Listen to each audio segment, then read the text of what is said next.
Here we go. Hello. Welcome to episode number 20 of Don't Hate the Podcast for Saturday, June 6th. I'm one of your hosts, as always, Mark Money. I'm back again this week, Killer Metal Mike. Yo. And Pop That Baby Maker. What it do, baby? I decided to stay away from the normal podcast music, play a piece from Gustavo Santaolalla. You guys don't hear it right now, but that's... Oh, I wish I did, though. Yeah, we're doing a special episode. This is the 20th episode of our humble little podcast here. And, well, if you're watching this video on YouTube, you've already seen the title of the video, so you knew that. But if you're watching right here at twitch.tv/Don't Hate the Podcast, which you can do usually every Saturday, then this is our Last of Us episode, because we've all finished the game. Mike finished the game, and that means we all finished the game. Yes. So we're gonna get to talk about it. Sick. So no real news this week, even though the main news is kind of that all the news is Delays. on hold. Yeah, everybody's taking a break, and rightfully so. I liked Sony's thing that they said regarding, the current situation in America. There's no reason to ignore it, and we'll just say a quick piece right now. It's similar to what they said. There's a lot of important voices that need to be heard right now. So we're gonna record our podcast and upload it for anybody who may want to, unwind and chill out and talk about video games with us. But I'm just gonna keep it short and sweet. If you want to be a fucking asshole dickhead in the comment section of this, feel free to try, because it's your right to say whatever you want in this country. But don't be a dope. Be on the right side of history. That we're trying to. The podcast is called Don't Hate the Podcast, and at the end our tagline has kind of been don't hate this, but hate this instead. Here's a thought. Don't hate anything. Hate pedophiles. Don't true. Hate pedophiles and rapists. Agreed.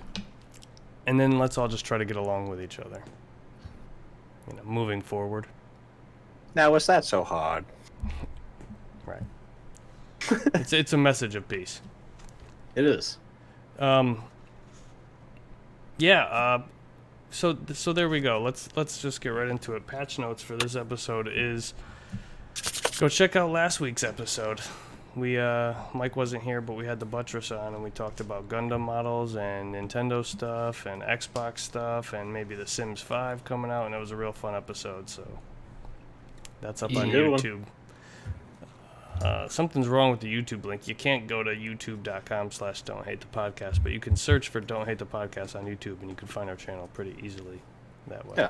Anyway, how you guys been doing? What have you been playing? I have a hunch of what you've been playing, but. Well, other than the title sake of this here podcast, The Last of Us. The Cast of Us? I also played Deadly Premonition on the Switch. Right. Because we have both Last of Us 2 and then Deadly Premonition 2 coming out the month after, so I wanted to make sure I got both of those in.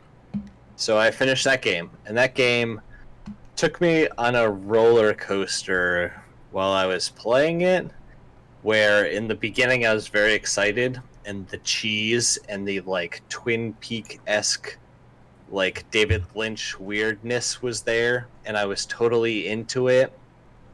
And then I got fed up with QuickTime events and no real challenge as to what I was doing. And they have an in-game clock, which I always hate because that means you end up waiting for things, which I did several times. In the end, they seem to wrap the story up nicely in the sense that you pretty much are left with next to no one alive. But it was was not a great game. Like Really? you can tell, yeah, you can tell it was made for the 360, and you can tell that they really didn't do anything to bring it to the Switch other than port it.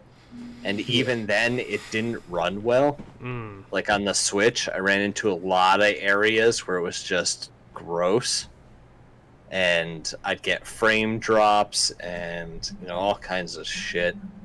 So, Would it leave a bad taste in your mouth? you know what? The story was fine, and like the Twin Peaks-esque cheese like vibe that you get from the whole thing was definitely there. I've but never seen those Twin things, Peaks. yeah, those things work really well as a TV or movie. A non-interactive experience where you What's get the this gist of weird it? cheese. So Twin Peaks, Is it kind of like a very much. Black Mirror type of thing? No, it's just like it starts out having you believe that it's like a murder mystery, basically, but then you realize that there are elements in the town that are like, I guess, paranormal, but not. I mean, not like dead, just like other existences in the world, like other realms, basically. Okay. Like And that's Nightmare where Before this Christmas. Right, and so like the evil escapes from this realm and possesses a person, and they go out and do all this killing that this FBI guy is investigating. Do you like Twin So, Peaks? The show. I love Twin Peaks, the Oh, show. Cool. Fucking See, love every it. time you were saying Twin Peaks, the only Twin Peaks I know is a local like chain of restaurants called Twin Peaks, which is like kind of like an off-brand Hooters. Oh yeah. I've heard That's what I that. was thinking of when you oh. kept saying Twin Peaks, and I was like, I don't. What is he like? Where's the correlation? No. Wait, Yeah. but The I'm getting a kick. 1990 CBS television series. I'm Twin getting a Peaks. kick out of the fact that Hooters is like a euphemism, and so Yeah, is Twin Twin Peaks, Peaks. and it's Yeah, like yeah. a knockoff Hooters. That's hilarious. Who was did good. that? Those places still Genius. exist? Yeah, They Really? must. I mean, they got Hooters wings. originated here in Florida. Hey, welcome to the Cast of Us. We Mike, created what did you do? It seems Yeah. like that game left a bad taste in your mouth. Did you play anything Yeah. else to So kinda... either way, that game I feel like works as a TV or movie, like something that you would watch. But the interactive experience that I had with this game just wasn't good, and the sound engineering was awful. Like Really? it killed me a lot of the times. So like one of the things that you get from Twin Peaks is you get this weird theme music that they play throughout the whole thing. And the music is kind of like weird and mysterious, so you could play it at a happy time, or you could play it at a sad time, or you could play it at a mysterious time. Okay. And it kind of has this vibe that kind of works with all of it, but not really, so it's kind of unsettling. Sounds lazy. Yeah, so they had the same thing in Deadly Premonition, but the only problem is that they would try and kick it in, and instead of subtly sliding it in like they would in Twin Peaks, What's they that would now? crack you over the head with it I see. and be like, bam, here's the music, and it's so loud now you can't hear the people talking anymore because we wanted to reinforce this music in this area, and it just didn't work, and it was really bad. So there were quite a few areas where I had to turn subtitles on just to be able to understand what was happening because the music was so loud I couldn't hear anything. So I would give that one a solid meh.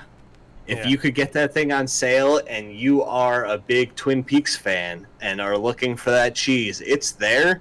It's a good story. But if you're not in it for that cheese, then this game is not for you at all. Pop, does the chain of Twin Peaks restaurants have like waitresses wearing skimpy outfits? Yeah, they wear like which is funny because I think Twin Peaks Stupid. is like So I think Twin stupid. Peaks has originated somewhere else and like moved to Florida to like compete with Hooters because Hooters is like they own the like that market, whatever you want to call that. Mike gives the Deadly Premonition, which is a cheap version of Twin Peaks, a sideways thumb.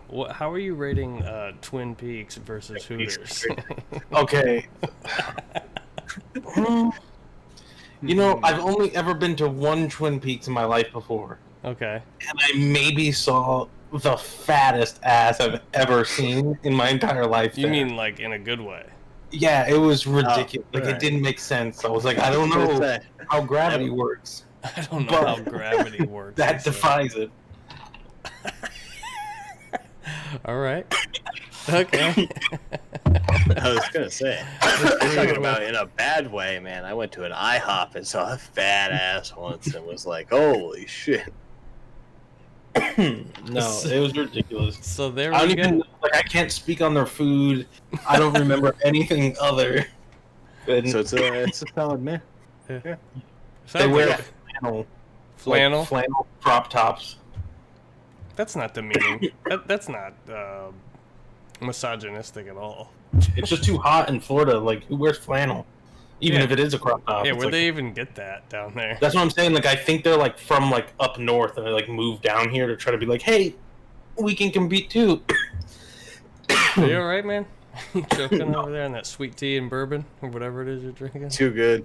Yeah, I'm good. I'm good. Mike, what else you been playing, real quick? Yeah, so that's it. I Oh. played that and I played The Last of Us. Right on, and we're gonna talk about it. Pop, you been playing anything? I don't think I played this like last week. I've played nothing this week. Okay. All I've done is work. Oh, okay. So, So, but, there's nothing new to talk about. but I don't think I talked about this earlier. I played Oh. a little bit of Resident Xenogears? Evil Code Veronica Oh, okay. because so many people were talking about. There was a rumor, like a heavy rumor going around that Resident Evil 4 was getting remade after like Resident Evil 3 came out, and everybody was like, "What about Code Veronica? It deserves a remake." Mm-hmm. And I'd never played it before, so I have it on the PS2. So I popped it in and played a little bit of it, and like, I don't know, it's everything I don't like about Resident Evil. Like, I feel like it's like, hey, what if we gave you unlimited ammo and less things to kill? I feel like I don't like this. I don't know. I think Resident Evil Code Veronica was like a. It starts off with like literally like I'm not kidding you, a 10-minute cutscene. A 10-minute cutscene. Sounds like Metal Gear Solid. And it was supposed to be like, I guess fuck, I don't remember. It was supposed to be like a port of like, hey, we're gonna port Resident Evil 2 over to a Sega console. I think I don't remember what one that would be because I Saturn. was a little baby. Sega Saturn. Yeah, so yeah, but it has well, like I guess it so could have was, been. like, What game? What system is it on? it's on the PlayStation 2. Oh, so it would have been the Dreamcast. Then. The Dreamcast, They were I trying to guess, put it yeah. on the Dreamcast. Yeah, it started out as a port of Resident Evil 2, and then it became like pretty much every Resident Evil game ever. It's like it starts out as a port and then becomes its own thing. That's like what this came out of. So the first 10 minutes is like, I feel like kind of a display of like, hey, look what what'd you say, the Dreamcast? Like, look how powerful the Dreamcast is compared to the PlayStation 1. So it's like, here's this 10-minute cutscene we could never do on anything else. See, that's the thing. Yeah, Resident Evil 2 came out on the PS1, so maybe it did start out being ported to the Saturn, and then they. But it was after the fact. So like Resident Evil 2 had already been around, and they were trying to port it to whatever Sega's newest console was, and then it didn't work, and then it became a PS2 game. So,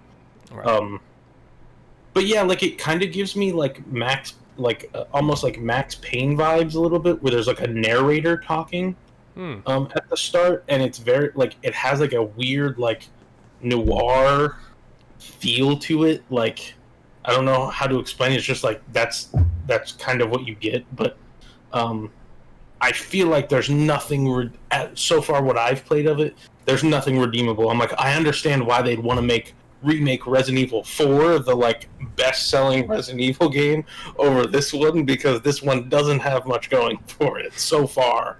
I don't know. Yeah. I've only played like maybe 2 hours of it, so like I guess I'm still pretty early on, but it's very like action. You find ammo way more than you use it. Like, Where are you playing that? On a PlayStation 2. Oh, nice. Okay. Yeah, I had that game on PlayStation 2 when I was younger, but I think I got stuck like half an hour or 45 minutes into it and never tried it again when I was younger. Pop, you got a memory card for that Just never PS2? got into it. Yeah. I mean, you have to if you're playing. Official, a game. non-official. Yeah. What color do you want? Oh, you got a I lot have of them. black. I have gray. I believe I have a yellow as well. Off-brand, but still. Oh, Mad Cats. You got a Mad Cats memory card. 4 gigabyte. Careful. You got Oh that- shit. Whoa. He said 4 You got the clear gigabyte. That's blue one? you I don't know. it's I don't know. no- Whatever. it's It has a not- 4 on it. it's not- it ain't gigabytes. That's for damn No, sure. sure. Okay, so Code Veronica. Yeah, Nope. that's pretty much all I've been playing. I think I literally haven't. Like, I played a little bit of Madden, like, Saturday night after the podcast. and then Yeah, I was stopped. waiting. I thought there was supposed to be a competition Yeah, happening. It got delayed, you know. We'll figure it out. It's gonna happen. Well, what Delayed due to happened? rain. Why did it get delayed? I don't know. There's back and forth. There's sleep apnea tests going on. I had to work late. I don't know. Okay, fair enough. I But guess it's gonna happen. I mean, the longer you give me, we're more waiting. time. Yeah, the better you're gonna be at the game. yeah. Yeah, The we're hype is built. we're all waiting for this match. Yeah. I broke my back bumper on my Xbox controller from celebrating after scoring touchdowns too much. Oh, Just, too Like, many touchdowns. You heard it here. yeah, I can't do the front flip into the end zone anymore. I just have to do the celebration after because the back bumper's broken. Sucks. Hashtag buy Pop a new controller. Yeah. So I haven't really been playing too much this past week. I tried to get through The Last of Us again before this cast, but I ended up just blasting through the cutscenes and reading a bunch of stuff and watching the documentary again. So, you guys want to just dive right into the Yes. the Don't Hate the podcast. Sorry, what is it? Don't hate the cast of us. Yeah, but don't hate the cast of us. Don't hate the cast of us. That's what we're calling it. The cast of us. Yeah. The deep dive for the cast of us on Don't Hate the Podcast. Spoilers for The Last of Us. If you haven't figured Super it out by spoiler. now, this is a very spoiler-filled episode. It will be in the description. Sorry that it's not in the Twitch. I should probably upgrade that real quick. What do you think? Sure. While you're Um, doing that, let me ask you guys this. Okay. So I just finished this game for the first time in June of 2020. Here we go. As the new one is coming 2 weeks away, right? Yes. When was the first time that you guys picked this game up? Okay, so hold on. I think at that point I had already played. Yeah, I found Uncharted. I bought Uncharted when I bought my PS3, and that was like an accident. And I loved it so much, I went and bought number 2, and then I started getting hype for number 3 and for Naughty Dog's new IP that they were developing, and nobody knew what it was. So I'm pretty sure I got that game like right after it came out. I don't think I did like a midnight launch or anything. I think I just kind of was like, oh shit, But this like is- at this is- release. I think Yeah. I was like, oh damn, like this is out finally. Let me just I finished Uncharted 1, 2. I think 3 came out before The Last of Us, right? I know that they were being developed side by side. Somebody verify that. Yeah, I got you. Last of Us came out on June June 14th, 14th. 2013. Uncharted 3. May 10th. Oh shit, wrong one. November 1st, 2011. So yeah, Uncharted came first. Right. Okay. So, yeah, at that point, I was fully invested. I was like, this is Naughty Dog's new game. I'm playing it. You know, at that point, I was already hooked on the new era of Naughty Dog games. Yeah. So yeah, very early. It was probably the week that it came out. And I played it all the way through until. So I know I played it before that. Like I bought it sometime in between when it released in June and before the end of that August. Because It I was in played the it like initial release window. I would was say. at home, and like I remember because I was at college at the time, and so it was like I was at home when I played it, so I know it was like during that summer. Summer break. Yeah. Right. All right. So both you guys played it back in 2013, then. Mm-hmm. 30 Which frames makes the- per second. Yeah, makes the frame of things a little different because I've played this game now, having us be in a pandemic where the world's supposed to be on lockdown. Yeah, just playing through it last night was kind of. It was just. It changes it a little bit, I have to imagine. Like having this be a thing that feels more of a real possibility now Mm. than it potentially did back in 2013. Right, it's not a fungus that attaches to your brain, but it's a virus that. It's a germ. Yeah. It gets inside you and it's over. Um, Boars, man. Yeah, it's interesting finding pamphlets in The Last of Us and seeing like, oh, this is from the CDC and talking about like how to not spread the virus and how to protect yourself, and it's like, wow, this is Yeah, how about that? eerie a little bit. Face masks, you say, huh? Mm, 6 feet, you say. Yeah. Before like we really get into it, because obviously like I know Mark's played it multiple times, I've played it multiple times. I'd love to hear like initial thoughts from you, Mike, on like this is your first time playing it. Like, what are you feeling now? Like after just beating the game. All right, so you want to jump right to the end and know what I thought about the whole thing? Ooh, yeah. Or you I want mean, to yeah. like Big work time our way spoilers. through No, this? This is your. Well, yeah. I'd like to work. Yeah, I Through guess a we little can do bit. that. Right? Yeah, let's just work through the game, and yeah, let's talk about the whole game. But let's Mike can let's let Mike tell us about his Yeah. experience with the game because he just played through it. So Right. But spoilers for sure. Like, Yeah, if you spoilers haven't for played sure. The Last of Us, you should go play right now. let me Right. let me Pause the take- podcast, go play, come back. I will say it's worth playing.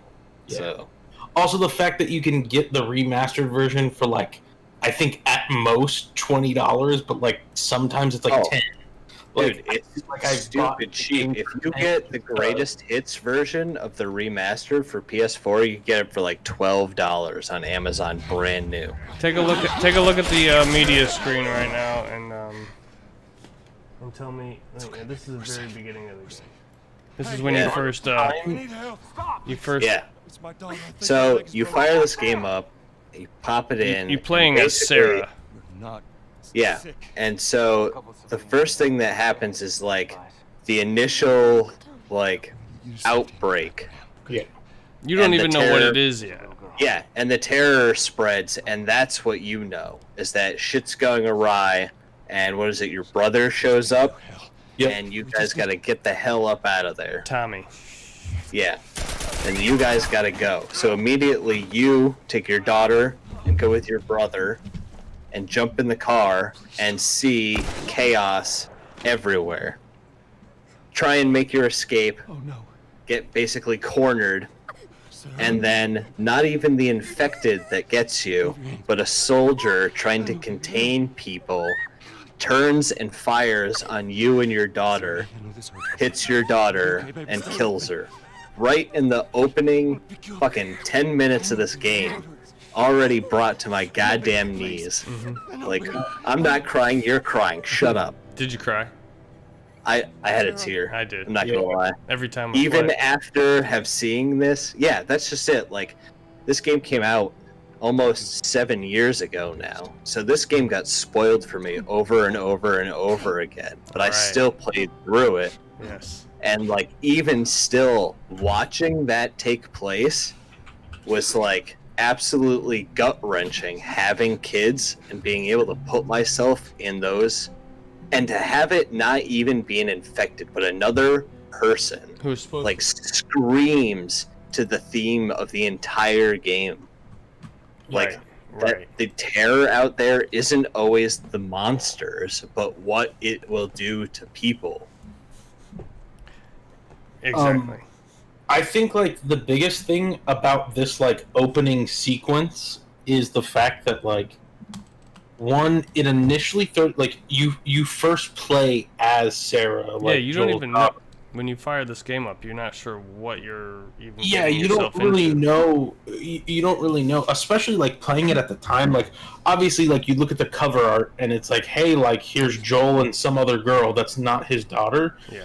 But like you don't, I don't know. Like I'm thinking maybe, hey, like maybe this is like young her and she grows up and she just looks different. Like I don't know. Right. And so playing this game like initially or over time, right? Like I feel like the big thing about this opening sequence is they start you off playing as the daughter. Like that's the, you move, you control, like you learn how the game functions. Like you It's a can great walk up to tutorial. items and like pick up things, right? Like you're playing as the daughter, like from her perspective, and it like immediately attaches to you, like attaches you to her. Where like you don't know anything about her, right? Other than like the things you find in the house and like the things you're looking at and like the cutscenes, but like you're immediately attached because it's the first thing you get to play is her. Yeah.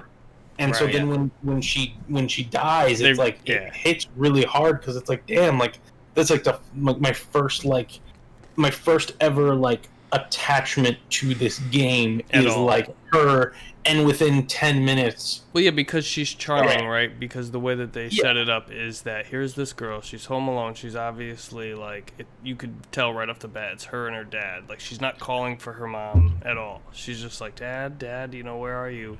You know, Yeah. we never once through the entire game do we hear anything about Joel or about Sarah's mother. Yeah.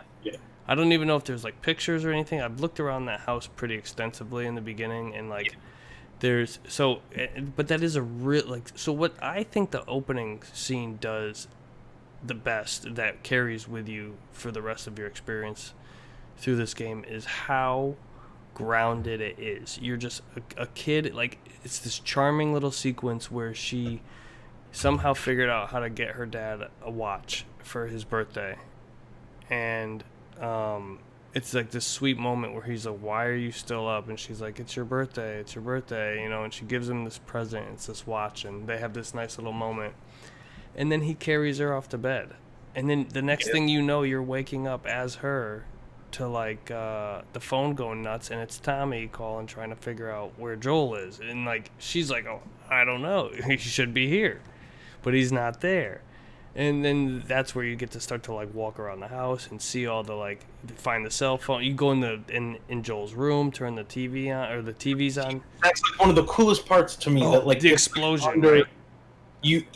it's like you're watching the TV, but also Yes. the window is Yes. in the camera view. And you see the And so explosion. Yes. as you're watching the news feed, it's like you see this reporter going off, and then I think you see the explosion first in the window, Mhm. and then it shows up on camera because there's like a little bit of a delay where Yes. it's like boom, and then like the reporter's like, and oh my god, there's an explosion. And Yeah. it's just like this really cool, like unique thing that like really wasn't a thing But in that video grounds games at it. the It's time. like it grounds it in reality. It's like, wow, Yeah. this is really, you know, for a third-person game, it's really putting me in this situation. Like, and in the documentary, which we're probably going to reference a lot throughout this. Did you watch the documentary, Mike? Yes, I did. And you played the DLC, you said, yeah? Yeah. Right. Yep. Okay, so in the documentary, Neil Druckmann really hammers home the point that they want to make you, and Bruce Straley too, the two directors of the game, they really want you to feel the emotions that the characters on screen are feeling, and they do such a good job of doing that, because when that explosion goes off, it's startling. It's like, holy shit, that's right over there. And then when you get downstairs and, you know, Joel blasts through the door and goes and starts, like, he just rushes over to the desk, and they do it again right there. They're like, you're just relieved that he's there, like you're happy that Joel showed up, but it's not until the moment he reveals that gun do you even know that he's rifling through the desk looking for a gun. Right. He pulls it out, and she's like, what are you doing? And then this dude starts bashing his head against the glass, and it's like, you just went from waking up in your bed to now like this dude is freaking going berserk, foaming at the mouth, trying to get into your house. Right. And Joel shoots him in his face. Rightfully so. That was the right thing Oh, to yeah. do. And that's where it's like, the kind of theme that carries throughout the entire experience is at all costs. You got to just, no matter what, survival. You find a reason to survive. So anyway, your initial thoughts of the opening sequence, and then... Oh, yeah. So, side note, watching the documentary, I don't know if it's just me, but like watching them do take after take of that scene in the motion capture things, and then go back to do reshoots, and seeing what take one looked like and seeing what we got in the game, I really feel like it was the wrong call. Oh, you think so? I do. It was so much more powerful, that raw emotion, in the first performance take. that they gave with the first take. Yeah. Like, I get that maybe you can't capture all that, and on a PS3, there's going to be limitations where you're not going to be able to get the face, and the crying isn't going to look right, and everything else. I get that. Yeah. But, like, even audibly, like, if they could just use the audio, like, that take, to me, pushed way harder than what we ended up with. So, I think when it has more to do with that, with the score. Like, the music fits with what the take that they did so well, which they also highlight in the documentary. But, see, it's hard to say, because different people would react differently in that situation. Like, some people would freak the fuck out. And you got to figure, like, the person that Joel is, like, he knows... He probably just... they don't show you, right? But Tommy probably had to, like, rip him away from her. Or, like... Yeah, for sure. Or whatever they did. They probably went and, like, buried her and, like, had, like, a whole thing. Right. It wasn't just... It was a pandemic, but it was also those two together. Like, I'm sure we're going to hear way more about their relationship in this upcoming game, which I'm starting to get super psyched about. Yeah. And like, they also do, like... like, obviously I know that happens like right at the start, but they do set precedent like later on in the game. Like, there's points where like you're just walking and like you find like somebody made a grave for somebody that died, right? Where it's like clearly like there's that's like still a thing. Like, even though it's like way later, it's like, yeah, like somebody dies, like you still do the whole like mourning, like I'm gonna bury this person, like. So like, even though they don't directly show you, like, that happened, right? Like, I feel like it's kind of insinuated, especially, like, at the start of, like, not to jump too far ahead, but, like, the kind of after the, like, credits roll, I feel like the next time that you see Joel in that, in like, the cutscene or whatever, it's, like, almost implied, like, that, like, he went through a, like, really rough time. Rough transformation. Like, trying to deal with it. Like, I think like Tess, like, at one point offers him a like drink. She's like, "Do you want one?" And he's like, "No, I don't want one." Like, he like says it like at some point he was like he probably was an alcoholic, and like now he's like over it. And then she's like offering him a drink. And he's like, "No, I don't want one." Like, what are you talking about? Well, no, I mean it. When you really think about it, think like what happens. In the very beginning, this actually, when I first realized this blew my mind, but it didn't register with me the first time I played through the game. I'm like, oh, 20 years later, he's like this rogue dude with this chick, and yeah, she's offering him a drink or whatever, and he's all just like in a grumpy ass mood. But the game starts, and it's his birthday, right?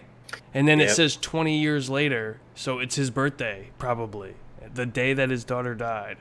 Right? It's probably the worst fucking day ever for him to come back around. And she's like, oh, how often are you really going to be drinking booze? But maybe Tess got the booze for him to try and make his birthday somewhat enjoyable. Because they say 20 years later, they don't say the date. But if they just say, exactly 20 years later... Yeah, that is. Yeah. I do think just like, so happens to be the same day that he meets this new young girl too, who kind of starts to remind him of his daughter. It's like the game is so subtly psychological that it took me a while to even realize that that's maybe what Neil Druckmann was trying to say. The writing is brilliant. Well, that's what I was gonna say. Like, I was to put a cap on that, like, opening sequence. Mhm. I feel like that opening, like, segment of the game is kind of like a,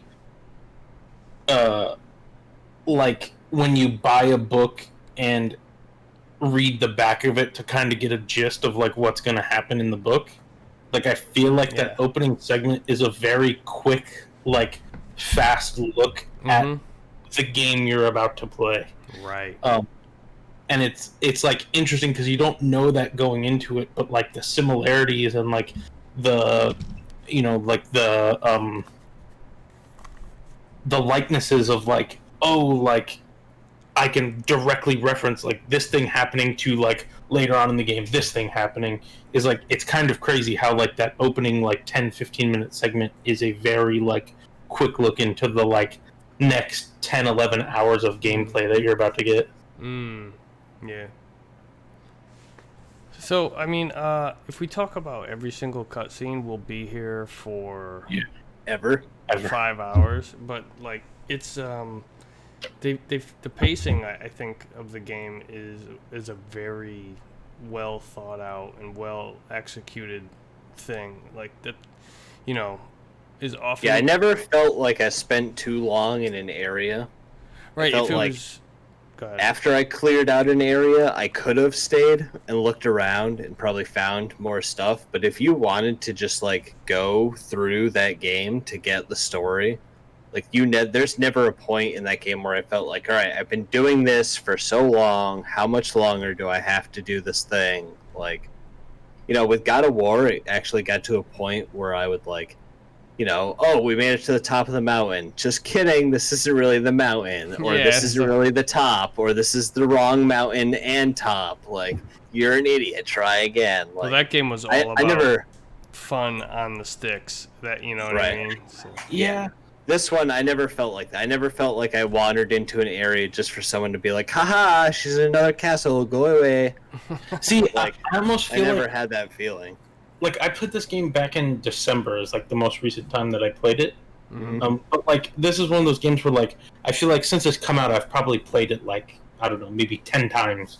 Like I like almost made it a point to like go back to it yearly Mhm. and play it at some point. But I feel like that's the one thing, like the pacing of the game, I feel like is like one of the one things I feel like doesn't hold up great. Oh, okay. In my It opinion, doesn't hold up. But like great. I almost feel like the exact opposite of what you're saying, Mike. Where like I feel like there is just like each section of the game is just a like, hey, like we just have to get to this place over here to finish the game, and then like they get there and it's like, oh, the people died.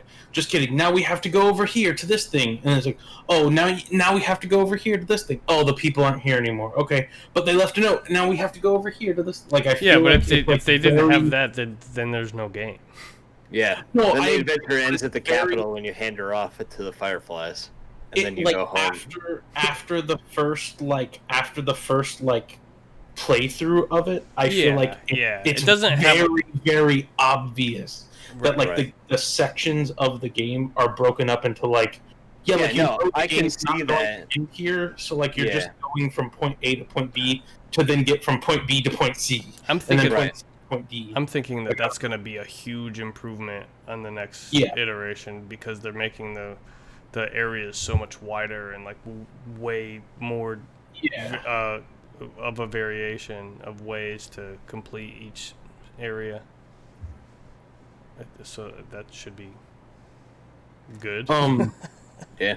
Yeah, no, I'm like that. The stuff in Uncharted Lost Legacy, like the way they did the like, it almost felt open worldish, Mm-hmm. where it's like you get in the Jeep and drive around this huge section. Like I feel like that is going to be like all the environments or most of the environments in Last of Us, like size wise, which is like very appealing because it doesn't feel like a singular, like a lot of the Last of Us, and obviously like I feel like it's weird because it's like, I don't know, like I think that for me I directly like compare this game to the newest God of War because to me, like, I feel like God of War is what Last of Us was for like storytelling, like single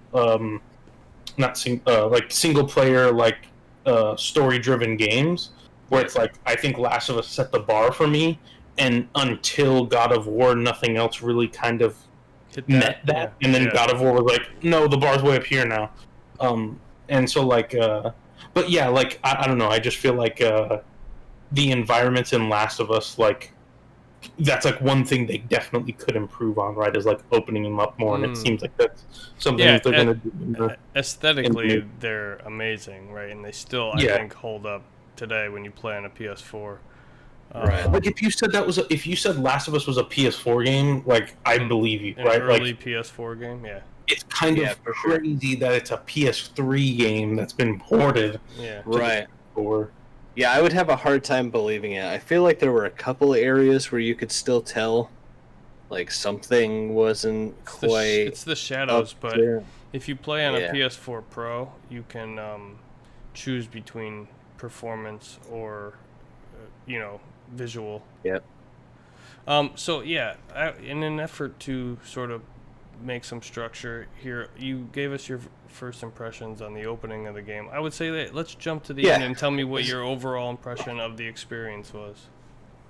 Overall, so the whole thing. When I was all said and done with the main thing of the game, I had a great time with it. I thought the story was solid. There were still moments that were in the game that even 7 years later I still hadn't even heard about. Like Sam and Henry? What's his dad's name? That's Henry? his brother. Yeah. I had Henry and Sam. not heard anything about them. Somehow that flew, unimportant enough to the overall scheme of things that when I ran into them, I knew already at least one of these guys is going to die. Like, I knew something's going to happen and they're going to be gone again, and that's going to be the end of it. This is just a section. But still not to know anything about that 7 years in and then stumble across and have this connection to these guys, like, was, still something else. Spoiler alert, they both die. They both die. Yep. In a very impactful way. Oh yeah, that scene. They don't just die. That scene fucked me up. Yeah. But anyway, we could talk about that, or you could keep going with your synopsis here. Yeah. I just feel like there were little things that stuck out to me throughout the whole thing that, like, getting to the end makes more apparent. Like, in the beginning with Tess, when Tess gives you the head start to get away from the government, like, Ellie has to reveal to him, like, oh, she's been bit. Yeah. That's why she's going to stay behind. I feel like that was a theme that kept coming back over and over again. Like, Joel was in it to win it. Do whatever you have to survive and keep going. But everyone had to point out the bad news to him all the time. Like, he refused to look at it and just wanted to keep pushing forward and going. But every time somebody was like, oh no, she's been bit. Like, oh fuck, all right, what do we do now? And then at the end of the game, you get her to the hospital so that they can, like, try and make an antidote from this thing, or a vaccine. And they're like, oh yeah, she's in surgery, but oh, this stuff grows in your brain. Right. Like, yeah. Like, oh, you're gonna kill her to make this. Like, someone again has to be like, here's the bad news. Yeah. Hate to break it to you, but this is what you've been working for the whole time. Yeah, that's a very interesting way of looking at it. Yeah, so him, like, having these blinders, just, like, trying to do what needs to be done. Endure and survive. And then, like, developing the relationship with her because the loss of his daughter and everything, you get forced into that tragedy with him in the beginning. So when you make this, you see it transfer in both of them, like they went through in the documentary. Like, in the beginning of the game, you bring her back to your apartment or whatever, and you take a nap and say, do whatever the fuck, I don't give a shit. I'm taking a nap. Yeah. And she drops that fucking dagger. Oh, your watch is broken. Your watch is broken. I love how they shot that scene, because she's just walking by like bored, like what am I supposed to do? And he's like, Yeah. I'm sure you'll figure that out. And she goes, your watch is broken. And he just, without even opening his eyes, he goes, "Pfft." You know. It's just like, man, because what Yeah. else do you say to that? Because like Right. he's pissed, but also she doesn't know. So how? Yeah. You know. So fuck what's, you. What's he gonna do? Say, fuck you, my watch is broken. You know. Yeah, exactly.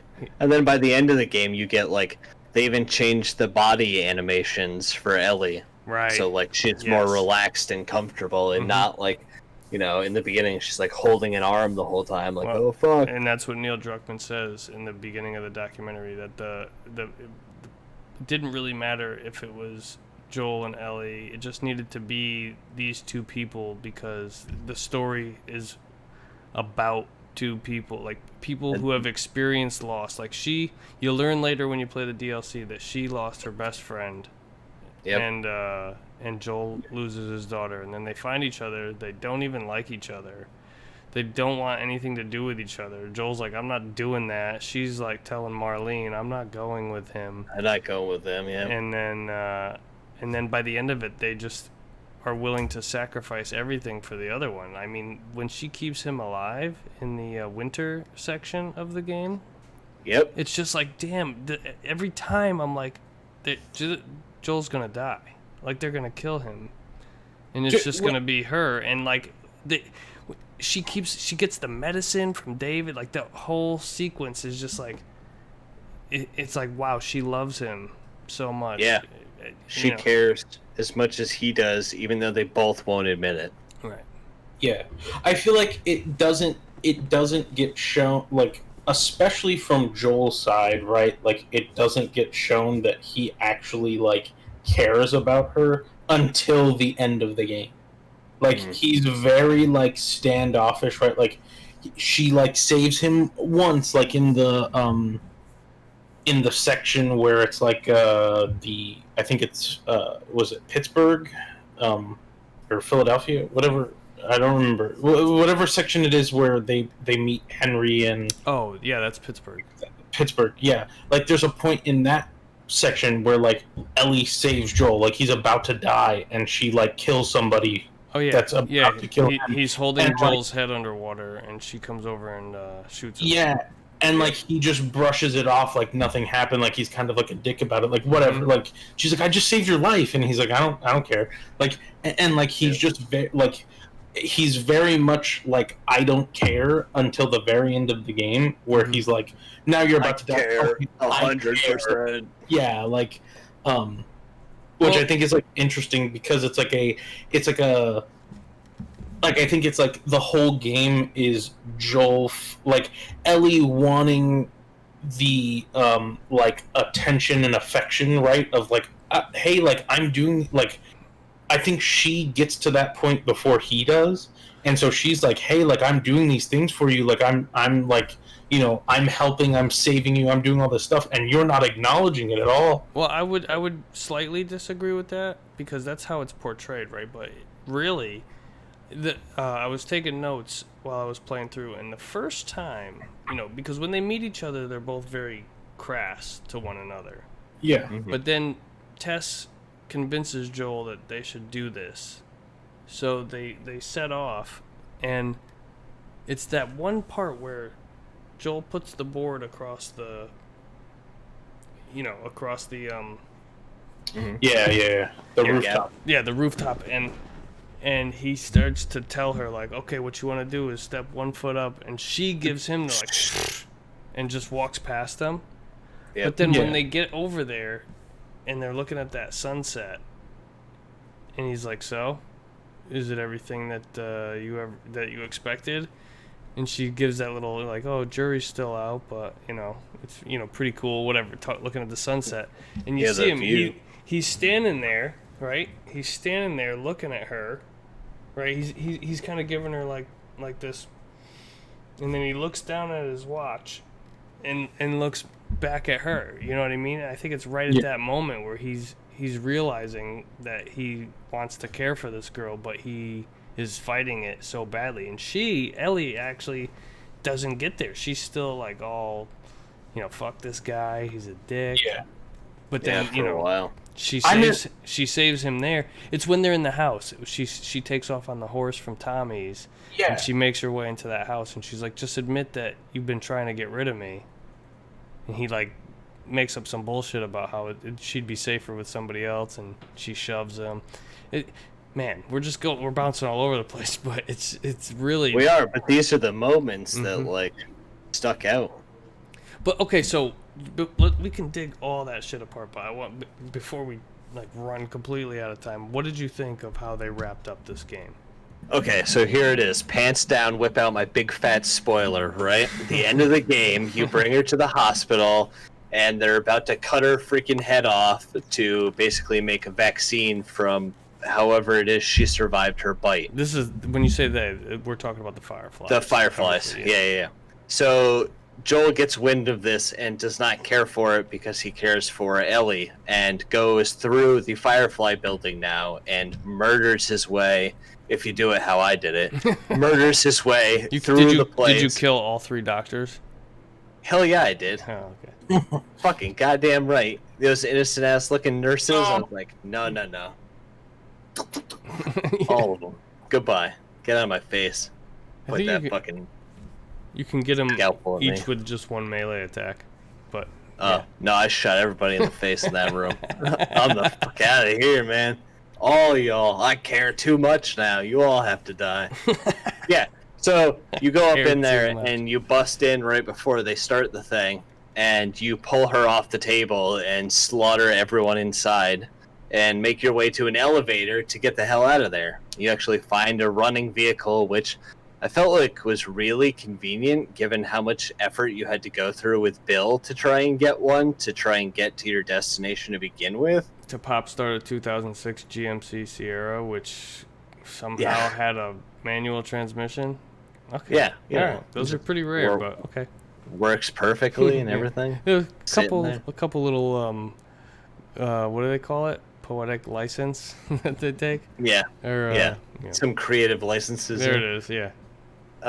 Yeah. So you basically steal her back and get stopped right before you get away by Marlene, who asked you to do this whole thing to begin with, and you gun her ass down in cold blood, put her ass in the car, and GTFO.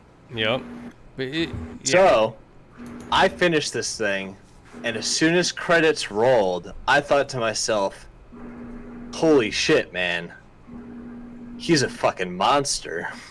Like, the most lovable, sympathetic, can get behind 100% fucking terrible monster, dooming humanity for his own selfish good, that I would do right there in his shoes as well. Yeah, but I had asked a question before we sat down tonight to talk about this, and that was, okay, you finished The Last of Us, were you pissed off at Joel? And you said no.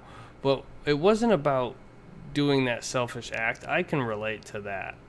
But why couldn't he be a man and say, like, look, I just couldn't let them do that after everything that we've been through. I needed you to tell me that that's what you wanted to do. Right. You know, I feel like because he still wants that ability to space himself, where he's not willing to admit to her that he's as committed as he is. God forbid something does happen, he can try and still deny it, and deny it to himself and deny it to anyone else. But they're driving along at the end of the game. They hit a dead end. He's like, looks like we're walking from here. They start walking through the woods, and he's all like happy for the first time in the whole fucking game. You know, he's like, oh, look, he's actually in a good mood. This is actually like kind of a pretty area, don't you think? And she's like, yeah, whatever. And then he's like, oh, I'm gonna teach you how to play guitar and this and that, and you know, da da da da da. And she just like cuts him off at one point, and she's like, look, can you just tell me one thing? Like, promise me that everything you told me about the Fireflies is true. And he says, I promise.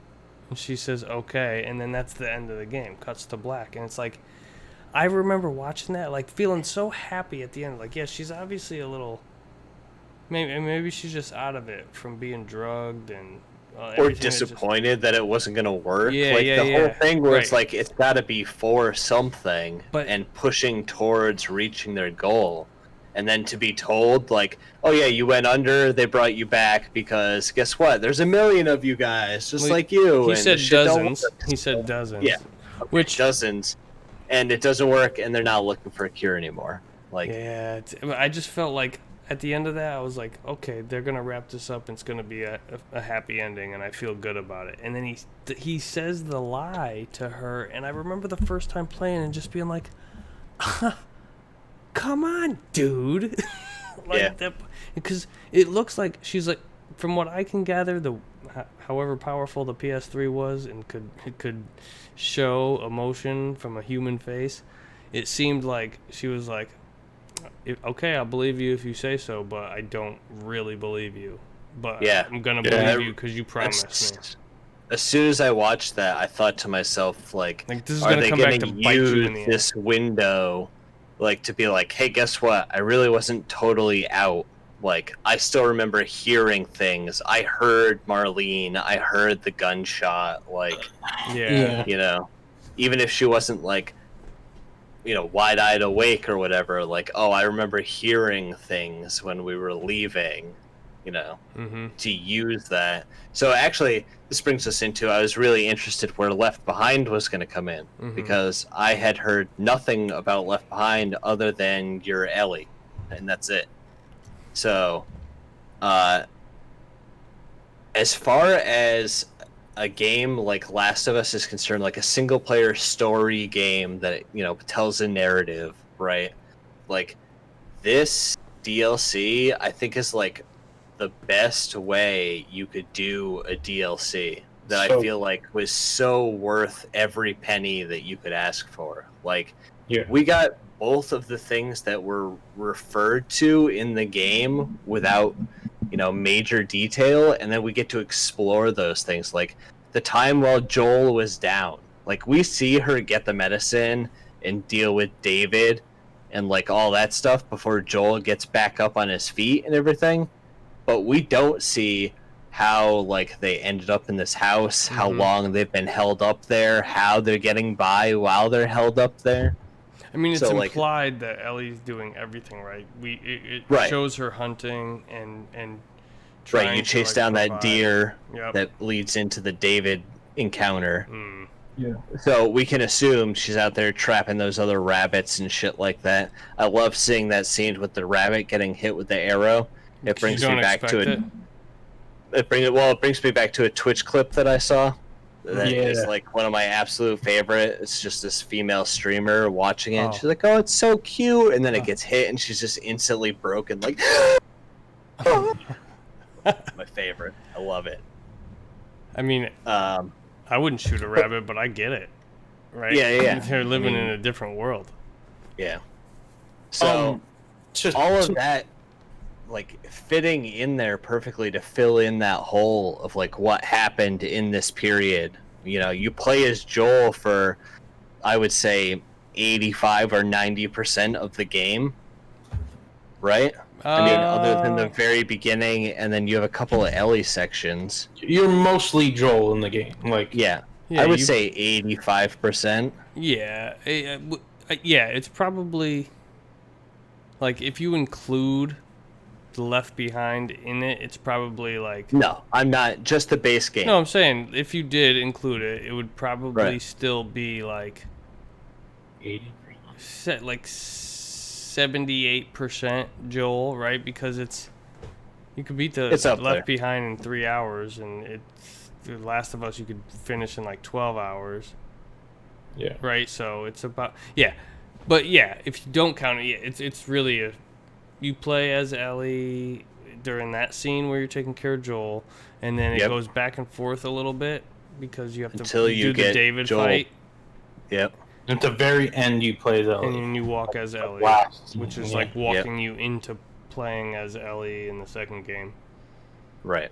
I Which is I gonna do be want to like crazy. throw out before we like completely move past it that the ending, like the very ending of the game, like I feel like for me, like it kind of just like shows you how like if you go back like after experiencing the end, you go back and look at like the things you've done throughout the game, and it's like to me like it wasn't like I didn't feel like shocked that like oh my god like Joel's killing everybody in the hospital to save Ellie or like it wasn't surprising. It just like like I feel like confirms like oh yeah like Joel is really selfish like throughout the entire game. Like the only reason he's initially even doing the like escort mission of Ellie to the Fireflies is because he thinks he's getting something out of it and Tess wants him to do it, right? Then the only reason he continues after that is to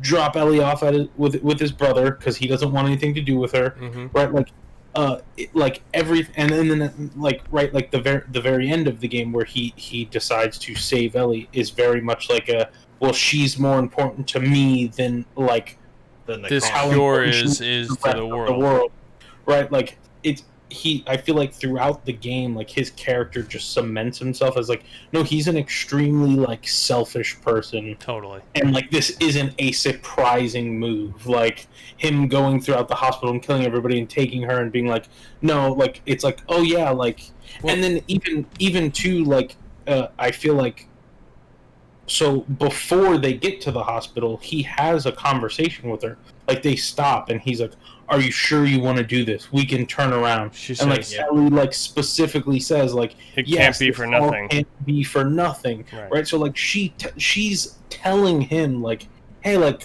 maybe she doesn't know she's gonna die at that point, right? Like but she's telling him like hey like I want to go through with this, and he's making the decision to say I don't care what you want. I'm making what's best for me. Right. And at the end, when he lies, right, like, I feel like that is just further, like, cementing his selfishness and just the fact that, like, he's like, I don't care how you feel. I'm just going to tell you whatever I think is going to make you, like, okay, so I can feel good. As they're walking into that wing of the hospital, or of the, what is it, the campus, the science center, or wherever they are, right? Is that where they are?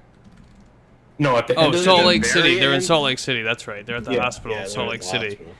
Yeah, right before he's walking in, he even says to her, he goes, he's like, all right, well, whatever. It's just like do it as fast as you can. Let them do what they got to do, and let's get the hell out of here, right? It's like totally oblivious that anything like what the end. Yeah.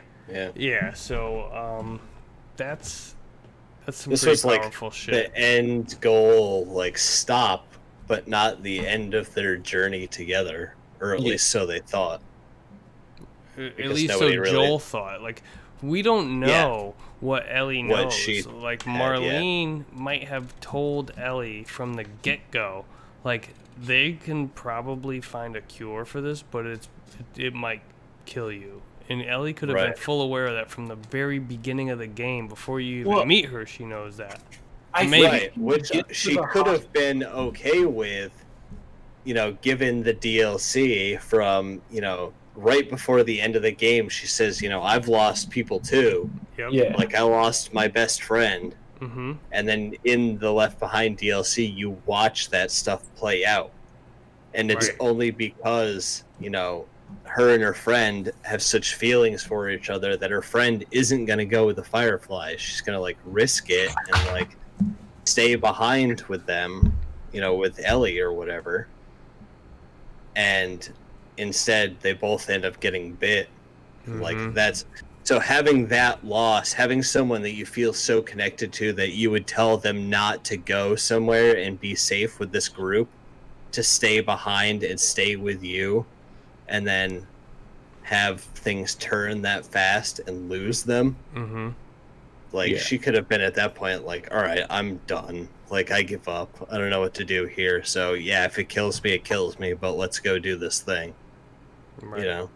I like how the Left Behind also before I let this thought get away, how it parallels the scene or the stage of the main game where you're taking care of Joel, where it shows like the things that she was doing during that time, like in order to keep Joel Yeah, safe. because it's the same location at 2 different times, right? Yes, it's showing. In that mall. Yeah, you're just doing Or no, gameplay of it's not the what's. same mall, right? It's just like a mall, I think.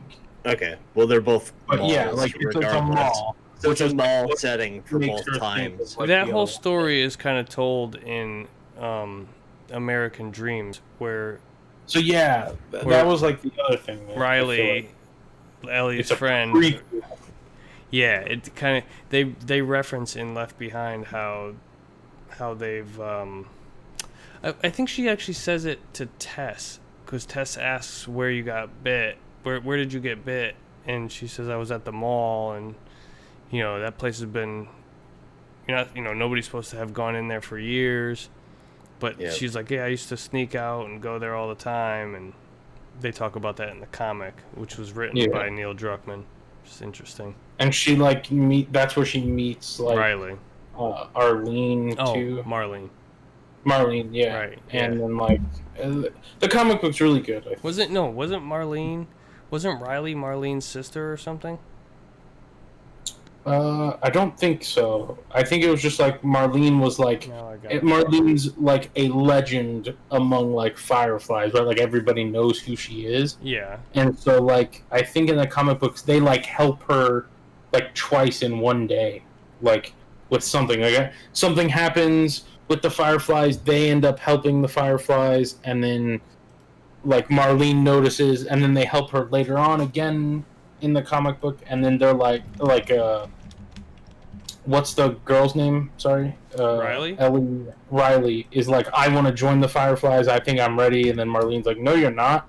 Mm-hmm. And then she like says Ellie's name, and Ellie's like, "Wait, how the fuck do you know my name?" And then Marlene's like, I was friends with your mom. Like, I've been watching you secretly. You don't know, but like That's not everything that happens to you, like I have a hand in, basically. I'm just And that's looking how up like some of their relationship starts. the characters. But I think, like, just to go back, like, to me, my favorite part of the game, like, playing through it the first time and then going back and playing, like, I have moments, right, like, story-wise, like, story beats, like, there's, like, really good moments, I think, that are, like, super impactful and stuff. But gameplay, like, a section of the game, I think Winter is, like, my favorite part, and I think it's because you get to play as Ellie, and I think Ellie's just way more fun to play as than Joel. Well, Joel's And like then an old guy. Yeah, and then I think, like, I really, really liked the DLC, and I think, like, I can just boil it down to, like, yeah, you just get to play more as Ellie, and Ellie's way more fun to play than Joel is. Why do you think Ellie's more fun, though? I mean, the mechanics are the same. Yeah, The only difference that I see is that you get unlimited knife power, which, I mean, is good. Yeah. um, Yeah, she But- can take down clickers. yeah, I don't know. I just feel like it's like for whatever reason, I think in the main game, it's like, I think it's like the payoff, right? Of like, especially my first playthrough, like I thought Joel was dead. Like at that point, they had killed off so many characters. Like, Joel's True. daughter dies, Tess dies, Henry and Sam dies. Like, you know, like Bill's partner. yeah, You don't really meet him.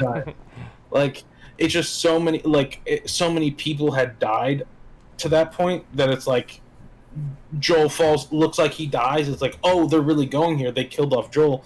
So like, I thought the payoff was really good. It was like, now we get to play as Ellie, and like, I thought it was like very like unique in the way that like when you take over Ellie, like she doesn't know all of the recipes for like stuff that Joel knows because like he hasn't taught her, and like Right. she's better with like a bow and arrow, and I think like Joel can hear better, but Ellie's like movement is a little bit quicker in the game. Quieter. Yeah, like there's just like a little like I don't know, I just feel like the payoff, like for whatever reason, every time I get to that section in the game, I just like it's more fun for me. I don't know, I can point out like a specific thing. I think it's like the payoff up, like the lead up into that point, and then the payoff is just like better. And then I think the DLC is like its own thing, but I think it has to do with like playing as Ellie because it's like I just played a full game as Joel, right? And then like the way the game ends, kind of like Joel is the bad guy, right? Like if you really want to like boil it down, like he's the bad guy, like right? Like he fucked He's over the anti-hero. like, humanity. Like he was so selfish. He's like, I don't care about saving the world, because that's like one thing that I think people like kind of like get mixed up or like confused. Like they confirm in the game, like in the hospital section, you can find like notes and voice recordings and stuff, and I like they confirm that it's like no, like Ellie is the like if they do this on Ellie, they have the cure. Like it's 100% guaranteed. Like there's no ifs, ands, or buts. Like it's if they do this, they win. Right. And so it's like, like I don't know. Like he's the bad guy. Like you play as most of the game, but like he's at the end of when the game ends, he's the bad guy. That is an interesting way of looking at it. The I mean, DLC, it's true. The DLC, like I think, appeals because it's like the way you leave off with him. It's like. I don't know how you redeem him as a character, which is like I mean obviously I don't know what happens in the second game. Yeah, I don't really want to speculate too much on the second game. He's not in any of the trailer, like he's very like Ellie is the predominant character from the end of the first game. Everything from that. It's like I mean they've been Ellie. Very transparent about that since day one. Yeah, like you're playing as Ellie, all the trailers are Ellie, right? Like it's very Ellie focused. This is actually an interesting what I noticed when I was watching through the cutscenes and there was a little bit of gameplay peppered in, is that during that scene when Joel gets shoved off of the balcony and he falls on the spike, like at that point he's like, help me up, you gotta pull me up, and then you're pushing the button square to like pull him up, so you're like almost playing as Ellie for a second, but then you have to walk as Joel, right? But then you get to a point where like Joel's he's like in such bad shape that things start going silent and like flashing red, and he's like, oh, she goes, lean on my shoulder, and she picks him up, and then now you're walking, but only because Ellie is like carrying you, right? And then it transitions into the next thing you're doing is playing as Ellie. So it like transitions you by like him leaning on her, like and you're physical like, touching, transfer, and you're power walking. Over. You're still pushing the stick, and they're walking together, right? And then it resumes after the cutscene with the rabbit that you're playing as Ellie. Yeah, and that was like. Neil Druckmann says in the documentary how they were lying to journalists about how you never play as Ellie because they just wanted it to still be a surprise. Sorry, journalists. Yeah. that is like one things that I'm super curious that they obviously haven't like touched because like there's a second game coming. Is like they were very like I feel like from the documentary, like there's like lots of interviews you can go back and like watch of Neil Druckmann like after the game has come out. Like they were very, very like, no, this is just its own story. Like there's not going to be a sequel. There's not going to be a sequel. Yeah, we don't have plans for a sequel. Yeah, that's the other thing too. Is like after I finished this, like I sat there and thought about it for a minute. Like, if I was going to do a sequel, what would I do with it? And like trying to sit there and think about it, and even using the base of like, okay, we're following Ellie to go do something. Like, what in the world are we going to have her do that's going to seem like more of a challenge or adventure worth taking that we haven't done in this one? Like, you're going basically to save the world by existing. You know, you're bringing the cure to humanity in that game. Mm-hmm. And now this one is like, okay, so if you're not going to cure humanity... Like, what are we doing? Killing everybody. Well, I think there's like I don't know, like that's what she says in the trailer.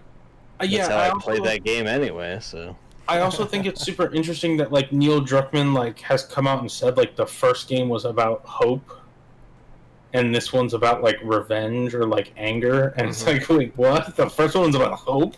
Yeah, okay. Jeez. I don't know.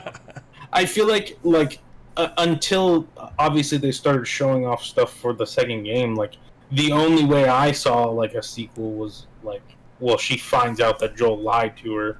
But like, I Yeah. feel like I was always under the assumption that she knew, right? Like at the like we were talking about, like at the end of the game, like it's very like the whole time, like she's like he's talking to her, and she's like another thing I think like She's people like, yeah, kind whatever, of like, dude. yeah, like another thing I think people like maybe like over like look or like is like you don't interact with like so like you have the giraffe moment, right? Like Mhm. Oh, dude, by the way, that thing was beautiful when it hit. yeah, Yeah. Like, when you said giraffe moment, again, something that I had not seen in any of the footage, but when you walk up on that thing and then you look over and there's all those animals out there and you're like, Mhm. oh, damn, man, we're right here. We're going to bring humanity back from the fucking brink. Like, Mhm. we just survived this harsh ass winter. Everything's going to be great. It's going to be okay now. And then to go into that finale, like, Yeah. that really was like the glimmer of hope to push you the last little bit, yeah. and then it just I almost wish that just led into the hospital. Like I feel like it's like after that, then you have to go through the fucking like tunnel that has like an insane amount of enemies, and then after that you have to like do the whole like Ellie's drowning. Oh no! Yeah. Like I almost feel like it just went from the giraffe moment to like, hey, we're at the hospital now. right. Like I didn't need that like extra like shit, but like I did feel like that transition though, the like, okay, I'm drowning and she's gonna jump in to help me even though she knows she can't swim, yeah, and now she's drowning, and then you get her to the surface and you're like, okay, she needs CPR, and it's at that point where you can see Joel is more dedicated to her than Yeah. whatever this cause is or Mhm. survival itself. Right. Because the dudes walk up on him with guns drawn, like, "Oh, put your hands up, step away from her," and he's like, And he's "No, like, "No, she's she's not not breathing." breathing. So Yeah. this is it. Fucking fight me, bro, but Yeah. I'm not moving." Yeah. that's what I was gonna like. That's what I was gonna bring up with like that moment is like. So that's the last time you as Joel and Ellie are together, right? Is like she's Yep. unconscious. Like you come across those people, and then like you get knocked out. You wake up, and it's like, oh, she's in surgery, and it's like they're never really like 100% clear of like. Did at some point they like was she awake and talked to the Fireflies? And like Right. they told her what was going on, and then she was like, "Okay, yes, I'm down." And then they put her under for surgery.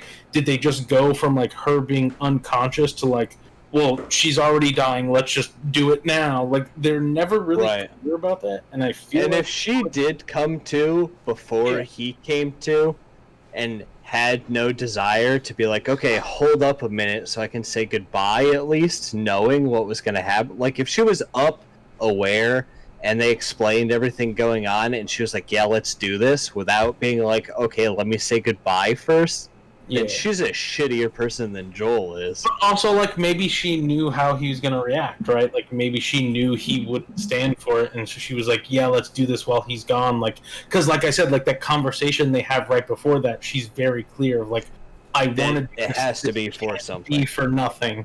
Right. Um, So it really comes down to the entire game is how much does Ellie know about what it's Yeah. going to take to make this cure.